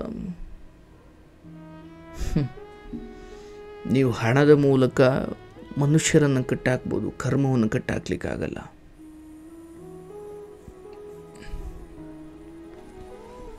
ಇರಲಿ, ಇದು ಹೆಣ್ಣು ಮಕ್ಕಳ ಕಡೆಯವ್ರಿಗೊಂದು ಪಾಠ. ಮದುವೆಗೆ ಮುಂಚೆ ನಿಮ್ಮನೆ ಹೆಣ್ಣನ್ನು ಕೊಡಬೇಕಾದಾಗ ಅವರು ದೊಡ್ಡ ಮನೇಲಿದ್ದಾರೆ, ಡೂಪ್ಲೆಕ್ಸ್ ಮನೆ, ಹಂಗಿದೆ ಹಿಂಗಿದೆ. ನಾನಿವತ್ತು ಸಾವಿರಾರು ಹೆಣ್ಮಕ್ಳು ಕತೆ ಕೇಳಿದ್ದೀನಿ. ಅಂತಿಮವಾಗಿ ನಾನು ಕೊಡ್ತಿರೋ ಅದರಿಂದ ನಾನು ಕಂಡುಕೊಂಡಿರೋ ಸತ್ಯ ಅಂದರೆ, ಅವು ಒಬ್ಬ ಹುಡುಗನಾಗಿ ಏನಾಗ್ಬಿಡುತ್ತೆ, ಅಯ್ಯೋ ಹುಡುಗ ತುಂಬ ಒಳ್ಳೆಯವನಪ್ಪ, ಮದುವೆ ಆಗೋವ್ರಿಗೂ ತುಂಬ ಒಳ್ಳೆ ರೀತಿ ನಾಟಕ ಮಾಡಿ ಆಮೇಲೆ ಕೆಟ್ಟವರು ಇದ್ದಾರೆ. ಅಯ್ಯೋ ಇವ್ರು ಕೆಟ್ಟವರು ಅಂದ್ಕೊಂಡಾಗ ಆಮೇಲೆ ಒಳ್ಳೆ ರೀತಿಯಲ್ಲಿ ಬದುಕಿದವರು ಇದ್ದಾರೆ. ಹಾಗಾಗಿ ಹೆಣ್ಮಕ್ಳನ್ನು ಕೊಡಬೇಕಾದಾಗ ಸ್ವಲ್ಪ ವಿಚಾರಿಸಿ ಮನೆತನದ ಬಗ್ಗೆ. ಇರಲಿ, ಒಳ್ಳೆಯದಾಗಲಿ. ಈ ತಾಯಿ ಮಗಳನ್ನು ಚೆನ್ನಾಗಿಡಪ್ಪ ಕೃಷ್ಣ. ನನ್ನ ಹಾರೈಕೆಗಳು ನಿಮಗೆ ಒಳ್ಳೆಯದಾಗಲವ. ಬಂಧುಗಳೇ, ಇಲ್ಲಿಗೆ ಇಂದಿನ ಈ ಪ್ರೀತಿ ಮಾತು ಕಾರ್ಯಕ್ರಮವನ್ನು ಮುಕ್ತಾಯಗೊಳಿಸ್ತಕ್ಕಂತಹ ಸಮಯ. ಇಷ್ಟೊತ್ತು ನನ್ನ ಜೊತೆಗಿದ್ದು ಕಾರ್ಯಕ್ರಮವನ್ನು ವೀಕ್ಷಿಸಿದ ನಿಮ್ಮೆಲ್ಲರಿಗೂ ನಾನು ತಲೆಬಾಗಿ ನಮಿಸುತ್ತಾ, ನೀವು ಕೇಳ್ತಾ ಇರೋದು ಪ್ರೀತಿ ಮಾತು. ನಾನು ನಿಮ್ಮ ಶ್ರೀನಿವಾಸ್ ಅಜ್ಜನಹಳ್ಳಿ. ದಯವಿಟ್ಟು ಸಬ್ಸ್ಕ್ರೈಬ್ ಮಾಡಿ. ಹಾಗೂ ಇನ್ನೊಂದು ಖುಷಿ ವಿಚಾರ ಅಂದರೆ, ಈ ಲೈವ್ ಶುರುವಾಗಬೇಕಾದ ಮತ್ತು ಎಂಡ್ ಆಗಬೇಕಾದಾಗ ನಮ್ಮ ಈ ಜ್ಞಾನಾಶ್ರಮ ಫ್ಯಾಮಿಲಿ 2 ಲಕ್ಷ ಸಬ್ಸ್ಕ್ರೈಬರ್ಸನ್ನು ಪೂರ್ಣಗೊಳಿಸಿದೆ. Thank you so much. I remember, ಈ 0 ಸಬ್ಸ್ಕ್ರೈಬರ್ಸಿಂದ ಇಲ್ಲಿವರೆಗೂ ನೆನಪಾಗ್ತಾ ಇದೆ. ಥ್ಯಾಂಕ್ ಯು ಸೋ ಮಚ್ ನಿಮ್ಮೆಲ್ಲರಿಗೂ. ನನ್ನೆಲ್ಲ ಅಧ್ಯಾತ್ಮ ಬಂಧುಗಳಿಗೂ ಇಲ್ಲಿಂದ ನಿಮಗೇನಾದರೂ ಒಂಚೂರು ಒಳ್ಳೇದು ಸಿಗಲಿ ಅಂತ ಆಸೆ ಪಡ್ತೀನಿ. ನನ್ನಲ್ಲೂ ಏನೋ ಕೆಟ್ಟದ್ದು ಕಂಡ್ರೆ ದಯವಿಟ್ಟು ತಗೊಳ್ಬೇಡಿ. ಒಳ್ಳೇದೇನು ಸಿಕ್ತು ತಗೊಳ್ಳಿ. ನಿಮ್ಮೆಲ್ಲರಿಗೂ ಒಳ್ಳೆಯದಾಗಲಿ, ಶುಭವಾಗಲಿ. ದಯವಿಟ್ಟು ಸಬ್ಸ್ಕ್ರೈಬ್ ಮಾಡಿ. ಫೇಸ್ಬುಕ್ ಹಾಗೂ ಯೂಟ್ಯೂಬಲ್ಲಿ ನೋಡ್ತಾ ಇರೋರು, ಫೇಸ್ಬುಕ್ಕಲ್ಲಿ ನೋಡ್ತಾ ಇರೋರು ದಯವಿಟ್ಟು ಯೂಟ್ಯೂಬ್ ಚಾನಲ್ನ ಸಬ್ಸ್ಕ್ರೈಬ್ ಮಾಡ್ಕೊಳ್ಳಿ. ಜ್ಞಾನಾಶ್ರಮ ಅಂತ ಸರ್ಚ್ ಮಾಡಿದ್ರೆ ನಿಮಗೆ ಸಿಗುತ್ತೆ. ಯೂಟ್ಯೂಬಲ್ಲಿ ನೋಡ್ತಿರೋರು ಫೇಸ್ಬುಕ್ಕಲ್ಲಿ ಕೂಡ ನೀವು ನಮ್ಮ ಆಶ್ರಮದ ಚಾನಲ್ನ ಹಿಂಬಾಲಿಸಿ. ನನಗೆ ನೀವೇ ಆಸ್ತಿ, ನನಗೆ ಬೇರೆ ಆಸ್ತಿ ಇಲ್ಲ. ನಿಮ್ಮನ್ನು ನಂಬಿದ್ದೀನಿ. ಸೊ ಇನ್ನು ಒಳ್ಳೇದು ಹೇಳಬೇಕು ಅಂತ ಹೊರಟಿದ್ದೀನಿ. ಒಳ್ಳೇದಿದ್ದರೆ ತಗೊಳ್ಳಿ. ನನ್ನಲ್ಲೂ ಏನೋ ಕೆಟ್ಟದ್ದು ಕಂಡು ಬಂದರೆ ತಿದ್ದಿ. ಇಷ್ಟು ಮಾತ್ರ ನಾನು ಕೇಳ್ಕೊಳ್ಬೋದು. ಎಲ್ಲ ಪ್ರೀತಿಯ ಅಣ್ಣ ತಮ್ಮಂದಿರು, ಅಕ್ಕ ತಂಗಿದಿಯರಿಗೆ, ಸೋದರ ಸೋದರಿಯರಿಗೆ ಪ್ರೀತಿಯ ನಮನಗಳನ್ನು ಸಲ್ಲಿಸ್ತಾ ಶುಭರಾತ್ರಿ. ನಿಮ್ಮೆಲ್ಲರಿಗೂ ಒಳ್ಳೆಯದಾಗಲಿ. ನಾಳೆ ನಿಮಗೆ ಸಿಗುವಂತಹ ಒಂದು ಮರು ಜನ್ಮ, ಪ್ರತಿದಿನವೂ ಕೂಡ ನಮಗೊಂದು ಹೊಸ ಜನ್ಮ. ಆ ದಿನವನ್ನು ಸಂತೋಷವಾಗಿ ಬದುಕಬೇಕಷ್ಟೇ. 5 ವರ್ಷ ಆದಮೇಲೆ ಮನೆ ಕಟ್ಟಿ ಚೆನ್ನಾಗಿರ್ತೀನಿ ಅಂದುಕೊಂಡು ನಿಮ್ಮ ಸಂತೋಷವನ್ನು 5 ವರ್ಷಕ್ಕೆ ಪೋಸ್ಟ್ಪೋನ್ ಮಾಡಬೇಡಿ. ಅಲ್ಲಿವರೆಗೂ ಯಾರಿಗೋ ಏನೋ ಯಾರಿಗೆ ಗೊತ್ತು, ಹೌದಲ್ಲ? ಹಾಗಾಗಿ ನೆಮ್ಮದಿಯಾಗಿ ನಿದ್ದೆ ಮಾಡಿ, ಮತ್ತೆ ಸಿಗೋಣ. ಶುಭರಾತ್ರಿ. ಲೋಕೋ ಸಮಸ್ತ ಸುಖಿನೋ ಭವಂತು, ಸರ್ವೇ ಜನೋ ಸುಖಿನೋ ಭವಂತು. ಹರೇ ಕೃಷ್ಣ.